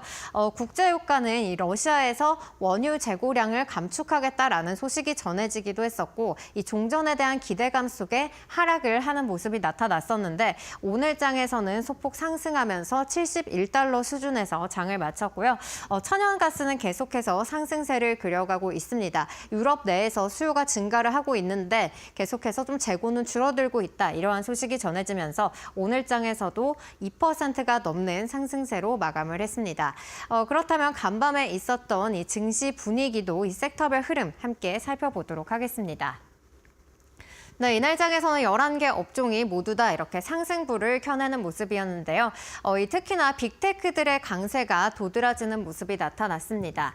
이 엔비디아의 이 GPU를 사용해서 이 새로운 AI 서비스를 출시했다라는 소식 속에 엔비디아는 3%가 넘는 강세를 나타냈고요. 기타 반도체주들도 함께 오르는 모습들 나타냈습니다. 그리고 애플 같은 경우에는 중국 내에서 그동안 이 수요가 좀 부진했다, 판매량이 부진했다라는 이유로 AI를 꼽았었는데요. 계속해서 이 중국 내 기업들과 AI를 개발하고 있다라는 소식 속에 2%가 가까운 그러한 상승세로 장을 마쳤습니다. 그리고 테슬라 같은 경우에는 이 인도 모디 총리와의 회담을 이 머스크가 앞두고 있기 때문에 이 스타링크의 진출 기대감이 더해지면서 오늘 5%대 상승세를 나타냈고요. 메타 계속해서 좋은 흐름 이어가고 있습니다. 계속해서 랠리 펼쳐가고 있는 점 체크해 보시면 좋겠습니다. 그럼 간밤에 나왔던 빅테크 이슈들도 함께 체크해 보시죠. 네, 엔비디아 같은 경우에는 이 휴렛패커드에서 이 엔비디아의 GPU를 기반으로 한 이 대형 서버 제품을 출시했다라는 소식이 전해졌습니다. 계속해서 이 엔비디아의 GPU는 시장 내 입지를 공고하게 할 것이다라는 전망들이 계속해서 나오고 있기 때문에 이러한 부분에 영향을 받아서 오늘 상승으로 마감을 한 것으로 보여지고 있고요. 애플 같은 경우에는 또 알리바바에 이어서 또 바이두와도 이 AI 부문에서 협업을 하고 있다라는 소식이 전해졌습니다. 이렇게 AI를 계속해서 개발을 하게 된다면은 다시 한번 중국 내에서의 판매량을 잡을 수 있지 않을까 이러한 기대감이 실리면서 오늘 애플의 상승세에 영향을 준 모습이고요. 그리고 또 미국과 중국, 인도에 이어서 좀 인구가 많은 국가로 꼽히고 있는 이 인도네시아에서도 아이폰 생산을 확대 중이라는 그런 소식이 전해지면서 또 애플의 상승세에도 힘을 실어주는 모습이 나타났습니다. 그리고 테슬라 같은 경우에는 이 미국 국무부에 이 4억 달러 규모의 사이버 트럭을 제공하는 것을 계약을 체결했다라는 소식이 전해졌었는데 이 곧바로 좀 구매 목록에서 사라졌다는 그런 소식이 전해졌습니다. 이 부분은 좀 앞으로 다시 면밀하게 체크를 해봐야 될 것 같고요. 그리고 인도 총리와 머스크가 이 회동을 한다라는 소식이 전해지면서 이 스타링크가 인도에 진출할 수 있지 않을까라는 그런 기대감이 더해졌습니다. 거기에 더해서 오늘 이 테슬라가 5% 넘게 상승을 했는데요. 테슬라의 ETF들도 함께 또 전일에 이어서 오르는 모습들이 나타났습니다. 특히나 이 테슬라의 수익률 2배를 추종하는 그런 ETF들이 두 자릿수대의 강세를 나타냈고요. 그리고 미국장 내에서 리튬주와 기타 전기차 종목들도 함께 올랐으니까요. 오늘 우리 국내장에서의 전기차 흐름도 살펴봐야 될 것 같습니다. 그럼 간밤에 이슈 있었던 종목들도 함께 살펴보시죠. 네, 이날은 이 전일 장 마감 후에 실적을 발표했던 종목들에서 변동성이 나타나는 모습을 보였는데요. 시스코 시스템스 같은 경우에는 컴퓨팅 인프라가 수요가 계속해서 증가하고 있다라는 소식이 전해졌습니다. 이로 인해서 연간 수익 전망이 상향이 됐고요. 최대 565억 달러에 이를 것으로 전망이 되고 있습니다. 이러한 소식 속에 오늘 2%대의 상승세를 그려갔고요. 엠러빙 같은 경우에는 오늘 이 AI 기반 광고 시스템 수익이 계속해서 성장세를 보이고 있다라는 소식 속에 두 자릿수대의 강한 상승 탄력을 나타냈습니다. 그동안에는 광고와 그리고 어플, 이 게임 위주로 이렇게 사업을 해왔었는데 이 광고에 앞으로 더욱더 집중할 것으로 보이면서 이 게임 사업부는 9억 달러에 또 매각을 한다라는 소식이 전해졌습니다. 앞으로 핀테크 등 다른 그런 광고 서비스에도 진출할 것이라는 이야기들이 있어서 앞으로 이 광고 부문에 있어서 수익은 향상될 것이다라는 기대감들이 전해지고 있습니다. 그리고 레딧 같은 경우에는 이 커뮤니티 서비스를 제공하고 있는 기업인데 구글에서 알고리즘을 변경하면서 사용자 성장률이 부진했다라는 소식이 전해졌습니다. 이로 인해서 5%대 하락세를 그려갔고요. 이어서 트레이드 데스크도 살펴보도록 하겠습니다. 트레이드 데스크 같은 경우에는 4분기 매출과 그리고 삼각전 영업이익이 처음으로 부진했다라는 소식이 전해졌습니다. 아무래도 이렇게 처음으로 좀 매출이 예상치를 하회를 했기 때문에 이렇게 두 자릿수대의 좀 하락세를 만들어 갔고요. 그리고 2025년 가이던스 역시도 예상치를 하회할 것이다라고 전망이 되고 있습니다. 이어서 코카콜라도 살펴볼 텐데요. 코카콜라 계속해서 좀 가격은 인상이 되고 있지만 동종 업계 대비해서 계속해서 높은 성장률을 기록하고 있다는 소식이 전해지기도 했고요. 또 단위 출하량 역시도 반등세를 보이고 있다는 점도 함께 포착이 됐습니다. 이러한 소식 속에 모건 스탠리에서는 목표 주가를 78달러까지 상향 조정한다는 소식이 나오면서 오늘 코카콜라는 1%대 강세를 그려갔고요. 이어서 인텔도 살펴보겠습니다. 인텔은 이 정부 지원에 대한 기대감이 계속해서 더해지고 있는데요. 이 벤스 부통령이 앞으로 이 AI 인프라를 구축하기 위해서는 이 미국 내에서의 자체 칩을 생산할 것이다라는 그러한 발언들을 내놓으면서 계속해서 4일 연속 주가가 상승세를 보이고 있고요. 20년 만에 이 최고의 상승세를 기록하고 있습니다. 오늘 인텔은 7.4% 가까운 상승세를 그려갔습니다. 그럼 이어서 장 마감 후에 실적 발표 종목들의 이슈도 함께 짚어보시죠. 네, 먼저 어플라이드 머티리얼즈 같은 경우에는 2분기 매출과 EPS가 예상치를 상회했다라는 소식이 전해졌습니다. 하지만 이 분기별 매출 가이던스는 기대치를 하회했다라는 소식이 전해지면서 시간 외에서는 4%가 넘는 하락세를 그려갔고요. 이어서 팔로알토 네트워크스 같은 경우에는 EPS와 매출 모두 예상치를 소폭 하회했다라는 그런 어닝 미스를 기록했다라는 소식이 전해졌습니다. 이로 인해서 시간 외에서는 3%가 넘는 하락세를 나타내고 있는데요. 하지만 이 실적 발표 전에 이 차세대 보안 성장에 있어서는 계속해서 호조세를 보일 것이다. 그러한 전망들이 나왔고요. 이로 인해서 목표 주가가 230달러까지 상향됐다는 그러한 소식들도 나왔으니까요. 앞으로 이 주가의 흐름도 체크해 보시면 좋을 것 같습니다. 이어서 코인베이스도 살펴볼 텐데요. 이 코인베이스 이 트럼프 대통령 당선 이후로 이 암호화폐 랠리가 지속이 됐었는데 이렇게 암호화폐 호조세 속에 4분기 매출이 138%나 성장했다라는 그러한 소식들이 전해졌습니다. 이로 인해서 애널리스트들은 목표치를 계속해서 좀 상향 조정하고 있다는 소식들도 함께 전해졌고요. 이로 인해서 이 시간 외에서도 이 장 마감 후에 이 상승세가 이어지고 있는 모습이 나타나고 있습니다. 네, 여기까지 실적 발표 종목들도 함께 살펴봤고요. 네, 여기까지 미국 증시 마감 상황 전해드렸고요. 계속해서 전해지는 이데일리 방송과 함께 투자 인사이트 얻어가 보시면 좋을 것 같습니다.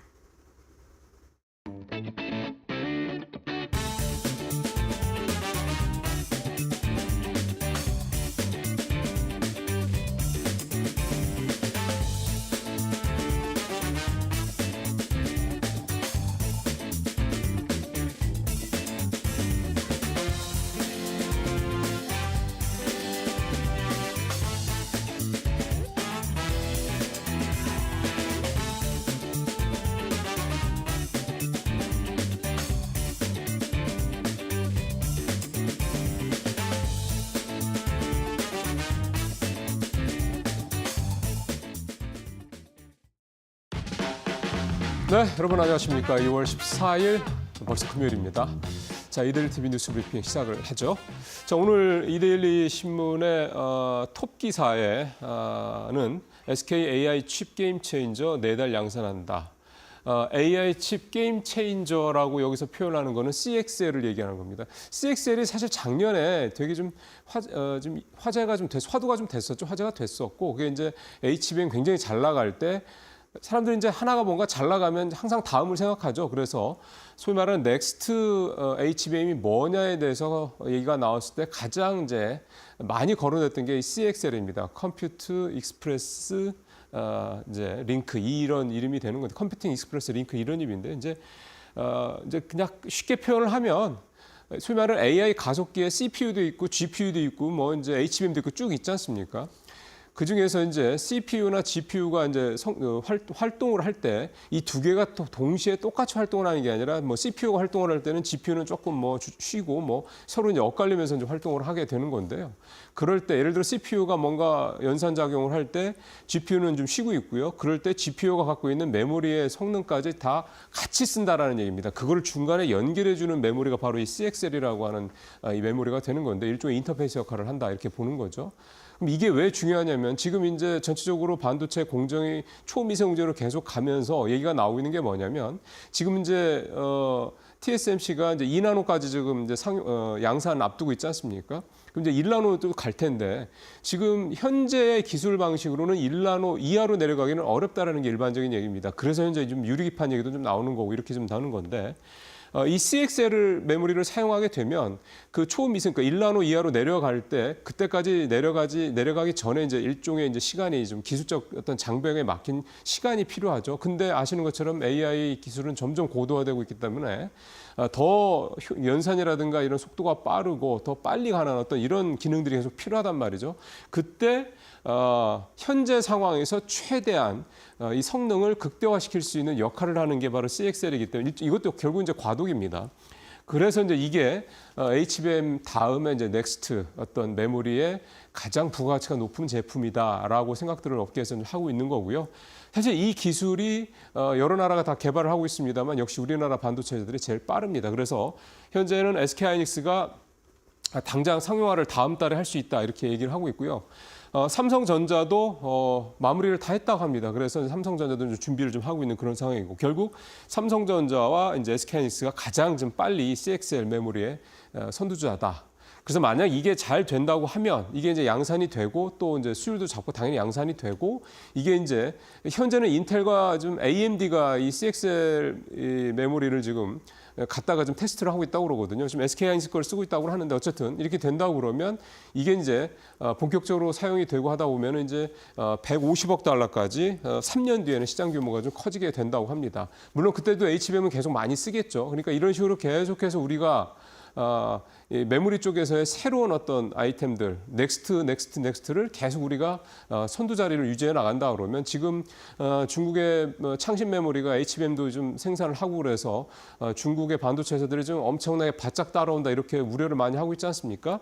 그럼 이제 격차를 계속 벌릴 수 있다라는 거죠. 결국 이런 기술력 격차, 즉 첨단으로 갈수록 중국의 반도체 회사들과의 격차를 벌릴 수 있는 능력, 그게 결국은 기술 경쟁력이 되는 거고 어제도 말씀드렸습니다만 자꾸 중국이 이제 주요 우리 산업 중에서 따라오고 또 우리를 앞서가고 있는 상황에서 가장 중요한 어떻게 보면 이제 AI 어떤 기술 발전에 가장 중요한 이 반도체에 있어서 우리의 어떤 기술적 경쟁력을 계속 유지할 수가 있다. 이렇게 좀 오늘 1면과 4면에 걸쳐서 5면에 걸쳐서 좀 다루고 있는 그런 내용입니다.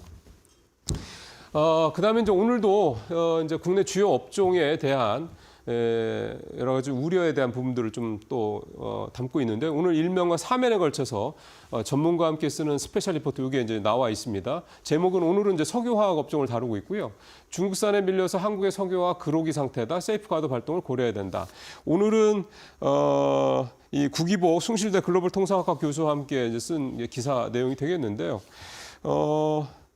일단 한마디로 지금 우리 석유화학 산업은 철강 산업과 마찬가지로 좀 중국의 밀연의 수출 때문에 너무 힘든 상황에 좀 처해 있습니다. 잘 아시는 것처럼 이 반도체도 지금 범용 반도체가 바짝 따라오면서 지금 우리가 우려감을 갖고 있는 건데 그러다 보니까 이 범용 이 석유화학 제품들 쪽에 있어서 우리 석유화학 업체들의 이 가격 경쟁력이나 기술 경쟁력이 중국 또 조금 더 이제 확장을 하면 이 중동에 있는 사우디라든가 아랍에미리트라든가 이런 국가들의 이 제품들과 이제 밀릴 수밖에 없죠. 당연히 원가가 워낙 높으니까 그다음에 좀 비용도 높을 수밖에 없는 거고요. 그런 상황에서 이제 우리가 중국에 특히 밀어내기 수출을 어쨌든 어느 정도 제한을 해야지 국내 기업들을 보호할 수 있다. 이런 내용이 좀 되는 거고요. 그래서 제목에 나와 있는 것처럼 세이프가드와 같은 이런 긴급 수임 조치와 같은 이런 것 또한 우리도 이제 관세를 좀 부과할 필요가 있다. 중국산 제품에 대해서 이런 부분들에 대한 얘기를 좀 담고 있습니다. 잘 아시겠지만 사실 어제요. 이 석유화학주들이 아주 급등을 했습니다. 롯데케미칼 같은 이제 대표적인 석유화학 업종의 대장주 같은 경우 주가가 10%가 넘게 아주 초급등을 하는 그런 모습. 왜 초급등이라는 표현을 쓰냐면 이렇게 이게 주가가 오른 적이 최근 한 1년 사이에 거의 없었죠. 그러다 보니까 이제 그런 말씀을 굳이 드린 건데 이유는 이제 우크라이나 전쟁 종료가 되면 지금 이제 서방 제재 때문에 글로벌 수출이 막혀 있는 이 러시아의 원유가 이제 글로벌 시장, 원유 시장에 나올 수 있게 되고 그렇기 때문에 전체적으로 다시 이제 양이 늘어나니까 유가가 떨어질 수가 있겠죠. 그러면 당연히 석유화학 업체들 입장에서 때는 가장 비용이 많이 들어가는 이 원가의 비용이 줄어들게 되는 상황입니다. 이렇게 된다고 하면 뭐가 되냐면 이제 우리 석유화학 업체들 같은 경우는 원가가 낮은 데서 나온 일단 비용이 절감이 확실히 되는 부분이 있고 또 하나는 이렇게 될 경우에 이제 이 우크라이나 전쟁이 이제 종료가 된다고 했을 때 그렇게 될 경우에 우리가 이제 이런 식으로 또 하고 정부가 이런 식으로 세이프가드라든가 이런 관세 보완 이걸 통해서 어느 정도 좀 가격 경쟁력을 좀 만들어 준다 그러면 한번 해볼 만하다 이런 얘기가 좀 되는 거고요.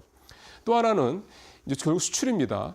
지금 석유화학 업종 같은 경우도 이제 관세가 좀 이미 나오고 있긴 합니다만은 결국 이제 미국이 관세를 부과를 하더라도 결국은 자체적으로 미국의 내수에서 필요한 모든 석유화학 제품들을 다 만들어낼 수는 없는 상황이니까 결국 수입을 해야 된다는 얘기죠. 그럼 과연 관세를 이제 적용을 받은 상태에서도 과연 어느 나라 제품의 이 석유화학 제품이 가격 경쟁이 있느냐, 품질 경쟁이 이 부분인데 이 부분에 있어서 우리나라 석유화학 업체들이 경쟁력이 있다라는 겁니다. 지금 업계 내부 얘기를 들어보면 관세를 적용을 하고도 그러니까 지금 25% 얘기 나오지 않았습니까? 관세를 적용하고도 대략 한 4~5% 정도의 가격이 미국산 제품보다 싸다 이렇게 얘기를 우리 업계들이 하고 있습니다. 그러니까 이 얘기가 무슨 얘기냐면 지금 우리가 이제 236만 톤의 이제 연간 쿼터가 작년까지 적용되지 않았습니까? 이제 이런 부분들과 관련해서 우리가 쿼터제로 가고 쿼터제로 가는 것보다 오히려 관세를 맞고 차라리 그냥 수출량을 늘리는 게 우리 석유화학 업체들한테는 오히려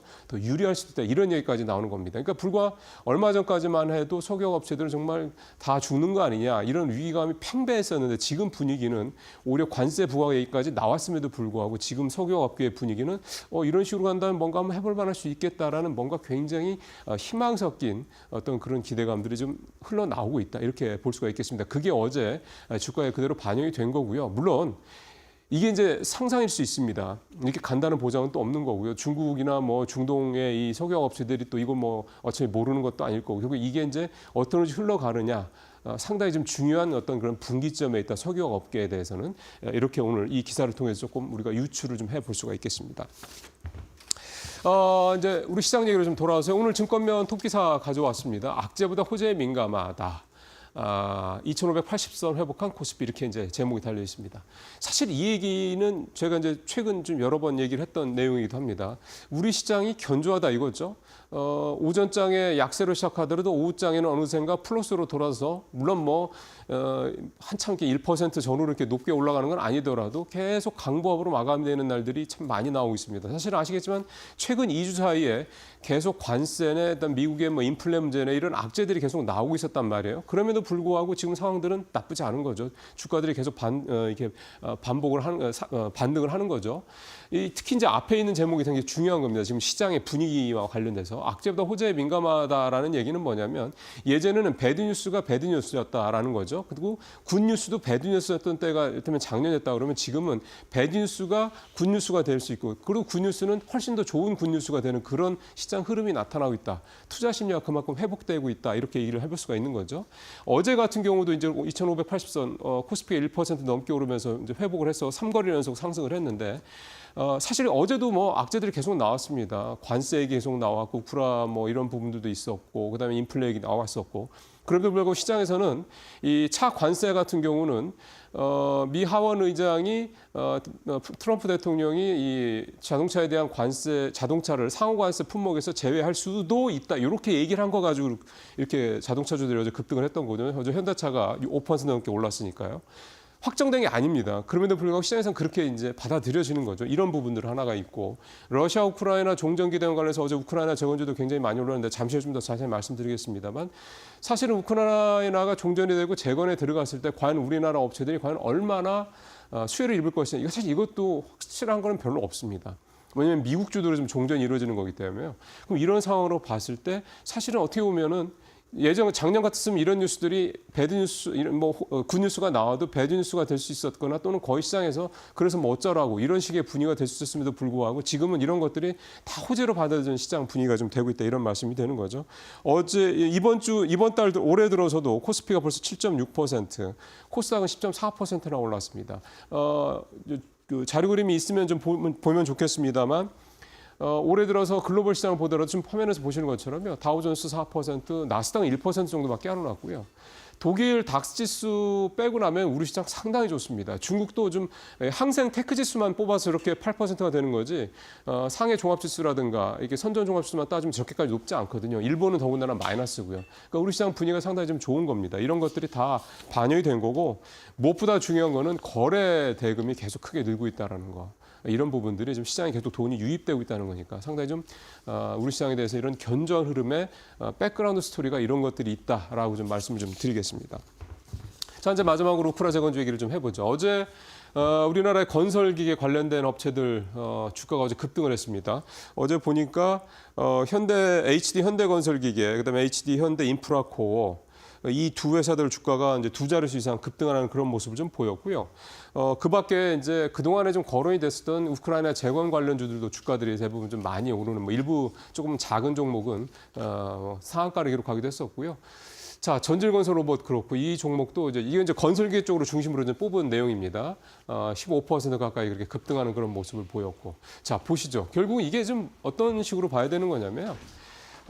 전쟁이 종결이 되면 일단은 이 상황들을 다 치워야 되지 않습니까? 이렇게 치우게 되면 여기에 치울 때 필요한 중장비들이 필요합니다. 그래서 이제 이 화면에서 보시는 것 같은 이런 굴착기, 그다음에 롤러, 뭐 이런 것들이 계속 이제 필요하게 되는 거고, 뭐 불도저 같은 이런 것들이 되겠죠. 이런 거를 갖고 있는 이런 걸 만들어내는 우리나라 이 HD 현대건설기계나 현대인프라코어가 주가가 이제 수혜를 입을 것으로 생각돼서 주가가 반영이 좀 된 거고, 실제로 이제 HD 현대건설기계하고요, 현대인프라코어 같은 경우는 우크라이나에서 원래 1위, 2위를 차지하던 그 중장비 업체라고 합니다. 그리고 이 두 회사가 굉장히 잘 일을 하는 거죠. 우크라이나 정부 측과 지금도 계속해서 뭐 너네 전쟁 끝나면 이제 우리랑 예전처럼 같이 좀 해야지, 뭐 이런 식으로 계속 커뮤니케이션을 하고 있다고 그럽니다. 그러니까 우크라이나 정부 입장에서 봤을 때는 전쟁이 끝나고 나서 이제 재건에 대한 작업이 본격적으로 이루어지게 되면 앞서 말씀드린 이런 잔해 제거라든 이런 것들이 당장 필요한데, 그럴 때 제일 먼저 쓸 때 누구를 쓰겠느냐? 아무래도 당연히 우크라이나 정부 입장에서 때는 기존에 우리나라에서 이미 검증된 회사들, 그리고 전쟁 중에도 계속해서 뭔가 이렇게 소통을 하려고 애를 썼던 회사들을 신경이 쓰일 수밖에 없죠. 그래서 이 두 회사가 어제 급등을 하면서 가장 최우선주로 좀 논의가 좀 된 거고요. 중요한 거는 이제 이렇게 개별 기업들이 갈 문제가 전혀 아니죠. 왜냐하면 우크라이나 재건 시장 규모가 1,300조 원에 달하니까요. 결국 이제 이 시기에서 뭐 우리가 얼마나 가져올지는 모르겠습니다만, 이거를 그 몫을 더 크게 가져오려면 결국은 이렇게 개별 기업들의 문제가 아니라 정부 차원에서 어떤 대표단, 사절단 이런 걸 만들어서 가는 게 가장 중요하다, 이렇게 좀 봐야 될 것 같습니다. 네, 오늘 뉴스 브리핑 평소보다 조금 더 길게 해봤습니다. 잠시 후에 마켓 비하인드에서 뵙도록 하겠습니다.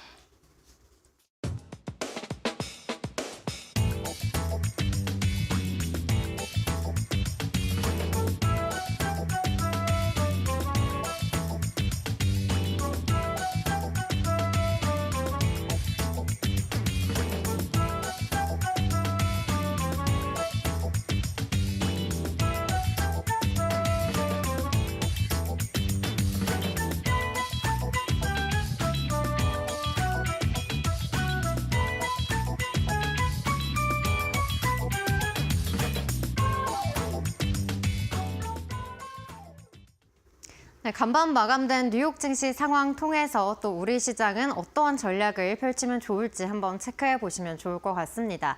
먼저 간밤 뉴욕 증시 3대 지수는 이렇게 일제히 상승으로 마감을 했습니다. 전일 이 CPI는 인플레이션에 대한 우려감을 키웠었던 반면에 이 PPI 같은 경우에는 인플레이션 우려를 완화시키는 그러한 작용을 했는데요. 1월에 PPI는 전월 대비 0.4% 상승을 하면서 예상치를 상회하기는 했지만 그래도 전월 대비 둔화세를 보였다는 점에서 시장은 좀 안도하는 그러한 모습들을 나타냈고요. 근원 PPI 역시도 좀 전월 대비 둔화세를 나타냈습니다. 신규 실업수당 청구 건수도 또 함께 발표가 됐는데요. 21만 3천 건으로 집계가 되면서 지난주 대비는 줄어든 걸로 파악이 됐습니다. 이로 인해서 계속해서 좀 고용은 견조하다라는 점 체크를 해볼 수가 있겠고요. 그리고 장중에 이 트럼프가 상호 관세 관련해서 이 발언을 또 꺼내놓기도 했습니다. 각국의 관세율 수준에 맞춰서 이 상호 관세를 부과할 것이다라는 이야기를 꺼내놨는데요.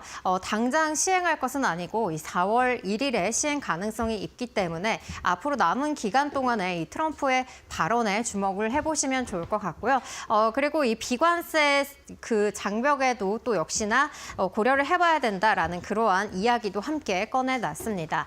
이와 더불어서 이 관세를 피하기 위해서 다른 국가로 우회해서 수출하는 것을 또 금지할 것이다. 이런 이야기도 함께 꺼내놨고요. 그리고 전일장만 해도 이렇게 자동차나 의료품에 한해서는 또 관세를 부과하지 않겠다. 그러한 이야기도 흘러나왔었는데 자동차와 반도체, 제약은 또 별도의 관세를 부과하겠다라는 그러한 스탠스가 바뀐 모습도 확인을 해볼 수가 있습니다. 그리고 이날장은 빅테크들이 대부분 상승세를 보이면서 이렇게 나스닥 상승을 견인하기도 했고요. 그리고 10년물 국채금리 같은 경우에는 이 PPI가 예상치를 상회했다라는 소식 속에 장 초반에는 4.6%까지 튀어오르는 모습을 나타냈는데요.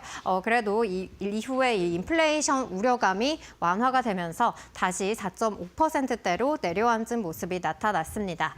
국제유가는 이 종전 기대감에 좀 하락세를 보였는데 오늘 장에서는 소폭 상승한 채 마감을 했고요. 이어서 천연가스 같은 경우에는 계속해서 이 유럽 내에서의 수요 증가세가 나타나고 있다라는 소식 속에 연일 이렇게 상승하는 모습을 나타내고 있습니다. 네, 여기까지 뉴욕 증시 마감 상황 간단하게 체크해봤습니다.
네, 오늘 마켓 비하인드는 전병서 중국경제금융연구소장 모시고 중국 얘기 오늘 또 깊게 한번 좀 말씀을 들어보도록 하겠습니다.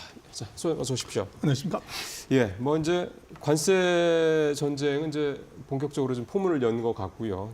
뭐 중국도 뭐 이미 대비를 하고 있다. 이건 사실 우리가 지난번 소장님 오셨을 때 말씀을 이제 얼추 좀 들었던 내용이죠. 거기에서 좀 특별히 중국에서 따로 나온 얘기는 없어서 관세 관련된 얘기는 요 정도 하고 사실은 오늘 좀 소장님 꼭 여쭤보고 싶었던 게 딥시크 이거 이제 발표 이후에 딥시크가 이제 서방 세계에 이제 이렇게 좀 알려져 난 이후에 그 여파가 굉장히 좀 많이 다양한 곳에서 미치고 있는 것 같습니다. 일각에서는 이렇게까지도 보더라고요. 이렇게 되면 미중 간의 물테면 이제 트럼프 일기 때는 미중 간의 소위 말하는 무역 경쟁이다, 무역 전쟁이다 이런 식의 표현들이 지금은 일종의 이제 AI 패권 경쟁으로 미국과 중국 간의 이 어떤 소위 말하는 패권 다툼이 약간 옮겨가지는 게 아니냐 이런 얘기까지 좀 나오고 있는데요.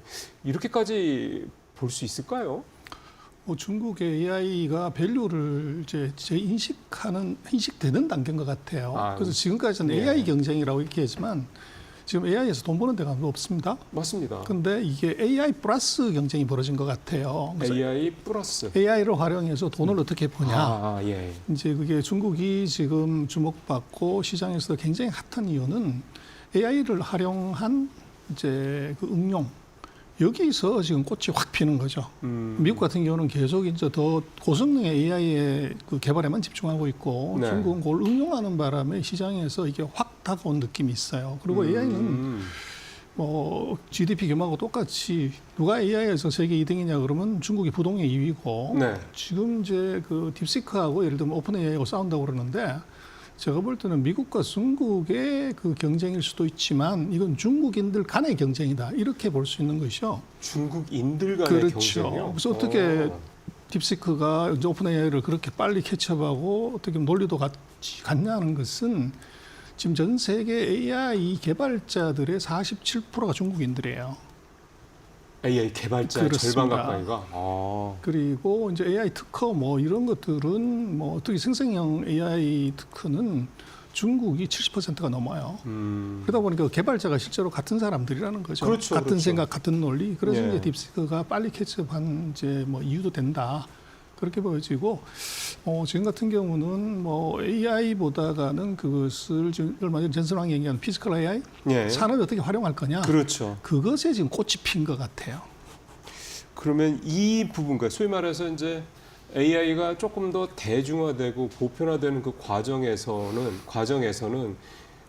이 과정에서 오히려 중국 AI의 기술이나 이런 부분들이 업체들이 훨씬 더 미국 업체들보다 더 돋보일 수도 그렇습니다. 있다. 그것은 이제 오픈 AI는 이제 폐쇄형이죠. 그렇죠. 근데 오픈 AI하고 반대로 딥시크는 완전히 이제 오픈 개방형이고요. 소스이기 때문에 예. 지금 최근 뭐 2주 사이에 그 딥시크를 모방한 이제 알고리즘 퍼다가 그냥 이제 다시 자기 걸로 개발한 게 3,000개가 넘어요. 3,000개. 그렇죠. 그리고 이제 딥시크 같은 경우가 이제 뭐 저가로 또는 연가로 제공하지만 그걸 퍼다가 지금 예를 들어서 그 AI 비서 AI 에이전트. 그렇죠. 이걸 만들어서 예를 들면 중국 같은 경우 60위안씩 받는 이런 이제 서비스가 보물처럼 이제 나오고 있고 벌써요? 그렇죠. 그래서 그게 예를 들어서 가입자가 10,000명이다. 그러면 60만 위안 되는 거고 그러네요. 이제 이게 100만 명 됐다고 그러면 이제 억 단위로 훅 올라가는 그렇죠. 거죠. 그래서 그런 서비스가 급속도로 지금 퍼지고 있는 것. 그래서 방금 지적하신 그 AI 응용의 본물 사태를 불러왔다. 그런데 그것이 미국이 아니라 중국에서 먼저 터졌다는 거죠. 그러니까 사실 지금 많은 회사들이 생각하는 게 AI 기술이 이제 생성 AI가 나오고 그게 이제 AI 에이전트도 나오고 그다음에 오픈 디바이스 AI 뭐 이래서 뭐 휴대폰 뭐 가전 뭐 이런 등등 이런 식으로 이제 이게 퍼져 나가서 그게 이제 AI 기술이 예전에 인터넷이 보편화된 것처럼 하나하나 이제 사람들의 또 소비 생활에 사람들의 일생 생활에 스며들 거다. 그게 이제 AI가 이제 본격적으로 소위 말하는 AGI 시대까지 가고 하는 그 과정일 거다. 이렇게 얘기를 하는 건데 우리 이제 미국만 생각하면서 이제 그게 이제 미국에서 언제나 되나 뭐 이런 식의 생각을 하고 있었던 건데 지금 말씀드리려면 중국에서는 이미 그 수준으로 벌써 좀 가고 있다라는 게 눈에 나타나고 있다 이런 말씀인데요. 그래서 이제 결국은 AI가 눈에 보였을 때 맨 먼저 보이는 게 자율주행 자동차죠. 아, 그렇죠. 그게 이제 가장 쉽게 들어오는데 전 세계에서 전기차를 누가 제일 많이 이제 만들고 사냐 그러면 중국이에요. 그렇죠. 그거 1,200만 대 가까이씩 이제 사기 때문에. 근데 뭐 최근에 보면은 그 바이두 그 BID 주가가 폭등을 해요. 네. 근데 그것의 이유가 뭐냐 그러면 10만 원짜리 차에도 지금 테슬라가 까는 FSD 자율주행 시스템을 10만 위안짜리도 깔아주는 거예요. 그래서 10만 위안이면 우리 돈으로 2천만 원이 안 뭐 되는 그렇죠. 건데. 그래서 그게 이제 천신의 눈이다 이름을 아주 뭐 폼나게 졌는데 하늘에 있는 신이 다 봐준다. 근데 제가 어제 체크해봤더니만 20만 위안짜리 그 전기차에 라이다가 한 대 달렸고 레이더가 3대 달렸고 카메라가 12대가 달렸어요. 아, 10만 위안짜리. 20만 원짜리 20만. 20만 위안짜리 정도. 그렇죠. 2배 정도 되는 조금 우리로 따지면은 한 3천만 원대 후반이네요. 그렇죠. 근데 지금 테슬라 같은 경우가 카메라 12대만 달고서 지금 FSD를 하는 건데 그렇죠. 거기 라이다가 없죠. 근데 이게 지금 말이 되는 가격이냐. 근데 그것을 10만 원대부터 이제 고가까지 다 지금 의무 장착을 해준다는 거예요. 그러다 보니까 이제 먼저 AI 응용이 어디서 먼저 눈에 보이냐는 것은 미국은 여러 가지 규제나 뭐 이런 것 때문에 쉽지 않은데 중국이 먼저 시행했다는 거죠. 그래서 그건 뭐 결국은 그 전문가 얘기는 반만 믿고 데이터를 봐라 그러는데 결국은 이것이 어떤 정도의 실력, 어떤 정도의 폭발을 가졌냐 주가를 보면 되죠. 그렇죠. 그래서 뭐 중국에서 대표적으로 지금 AI를 응용하는 것이 BYD고 예. 거기다가 칩을 공급하는 것 이거 SMIC입니다. SMIC고, 예. 그 두 개에서 주가가 사상 최고치예요. 그래서 미국이 그렇게 반도체하고 AI를 규제하는데 어떻게 중국의 반도체 회사하고 반도체를 응용한 AI를 쓰는 자율주행 자동차의 회사가 사상 최고치냐? 예. 그게 답이 있죠. 그래서 응용해서 뚫었다 이렇게 봐야 될 것 같아요. 이건 좀 다른 얘기가 될 것 같습니다. 그러니까 우리가 생각하는 AI가 결국 이제 인터넷처럼 우리가 쉽게 쓸 수 있는 그런 시대가 이제 언젠가 올 것 같다. 사실 우리 입장에서 봤을 때는 약간 미래 얘기를 하고 있는 건데 기대감을 갖고 있는 거고 지금 중국에서는 그게 미래라기보다는 거의 현재 수준으로 좀 진행이 되고 있다 이런 말씀 그렇습니다. 그건 주가가 얘기를 해주죠. 지금 네. 테슬라 주가가 뭐 이제 우리가 언론에서 보면 테슬라가 엄청나게 많은 걸 하고 이거 잘하고 있는 것처럼 보이는데 주가는 계속 급락하는 중이고 네. 반대로 제재받고 있다는 중국의 테슬라와 할 수 있는 비하되는 주가가 계속 폭등하고 있다는 것, 이제 그게 답이죠. 네, 답이다. 그 아까 저도 뉴스브리핑에서 말씀을 잠깐 드렸던 건데 이 항생 테크 지수가 올 들어서 8%가 넘게 올랐더라고요. 그게 결국은 이제 이런 회사들이 이제 항생 테크 지수에 이렇게 구성이 돼 있어서 그런 겁니까? 아니면은 전체적으로 중국의 지금 이 IT 관련주들 뭐 이런 주들이 지금 전체적으로 다 올해 일반 종합 지수보다 훨씬 더 올라가고 있는 그런 상황입니다. 그래서 우리는 애플 주가 많이 올랐다고 그러는데 중국 애플이라고 할 수 있는 게 샤오미예요. 그렇죠. 샤오미 항생에 상장돼 있는 걸 보면은 주가가 작년 한 년 동안 이제 45도 각도로 쭉 계속 올라갔습니다. 그래서 이제 결국은 이게 그 AI 그 샤오미도 지금 전기차를 만들어요. 예. 그래서 전기차를 만들어서 뭘 하냐면 핸드폰하고 같이 이제 연결을 해가지고 예. AI를 한다는 얘기인데, 그래서 중국의 그 AI에 관련되는 실력이 그 사이에 3년 반 동안 주가가 빠지면서 너무 과소평가됐었던 거죠. 그런데 거기에 이제 그 촉발을 한 것이 딥시크고, 그렇죠. 딥시크를 계기로 중국의 AI 실력, 그다음에 AI 관련 응용 서비스에서의 가능성을 요걸 최근에 이제 발견을 한 거죠. 그래서 이제 대표적으로 보면은 중국의 반도체 회사, 또 이제 전기차 회사, 그리고 AI 관련되는 서비스 회사, 이런 회사들의 주가가 다 사상 최고치예요. 근데 그것은 이 중국의 본토에서 내려간 자금들이 주식을 먼저 산 것도 있고, 그리고 지금 딥식 쇼크 때문에 미국에서는 포션을 줄이고, 이게 그렇죠. 상대적으로 네. 저평가된 이제 홍콩으로 돈들이 이제 들어오니까. 몰려가서 사게 되고, 그것이 또 이제 홍콩하고 중국 본토하고는 이게 아비트리지를 할 수 있기 때문에 네. 지금 중국 본토의 지금 반도체 주식들의 주가가 이게 거의 뭐 대부분 사상 최고치를 가고 있어요. 그러니까 홍콩이 먼저 가고 그다음에 그렇죠. 이제 중국의 본토 중에서 그게 A죠, A 지수죠. 그렇죠, 이게. A 지수죠. A 지수가 좀 따라가고 있는 그런 그 상황이다. 지금도 우리도 후성 강동 해가지고 중국 본토 주식 살 수 있는 거 똑같이 이제 그게 지금 움직인다는 거죠.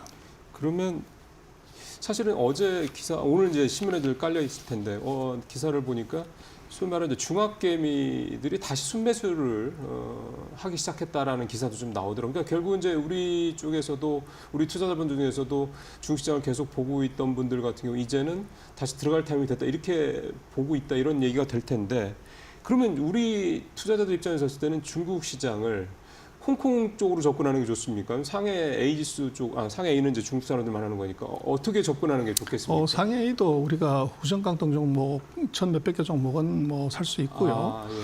그래서 두 개가 서로 지금 연결이 돼 있기 때문에 그 같이 움직이게 됩니다. 그래서 폭만 차이가 나고, 지금은 이제 홍콩이 아무래도 외국인 자금이 급속도로 들어오기 때문에 이 증가나 변동폭이 크지요. 예. 그러나 회사는 똑같습니다. 그래서 이쪽 양쪽에 듀얼 리스팅이 돼 있기 때문에, 그래서 지금으로 보면은 미국 자금의 이동이 이제 홍콩 쪽으로 먼저 오고 있어서 그 먼저 수혜를 보는 쪽은 홍콩이다. 그러나 시차를 두고서 이제 중국 본토로 가고 있는데, 중국 본토도 지금 중국 본토 개미들이 움직이고 있기 그렇겠죠. 때문에 네. 시장이 같이 이제 그 연동돼서 가고 있다, 그렇게 봐야 될 것 같아요. 예.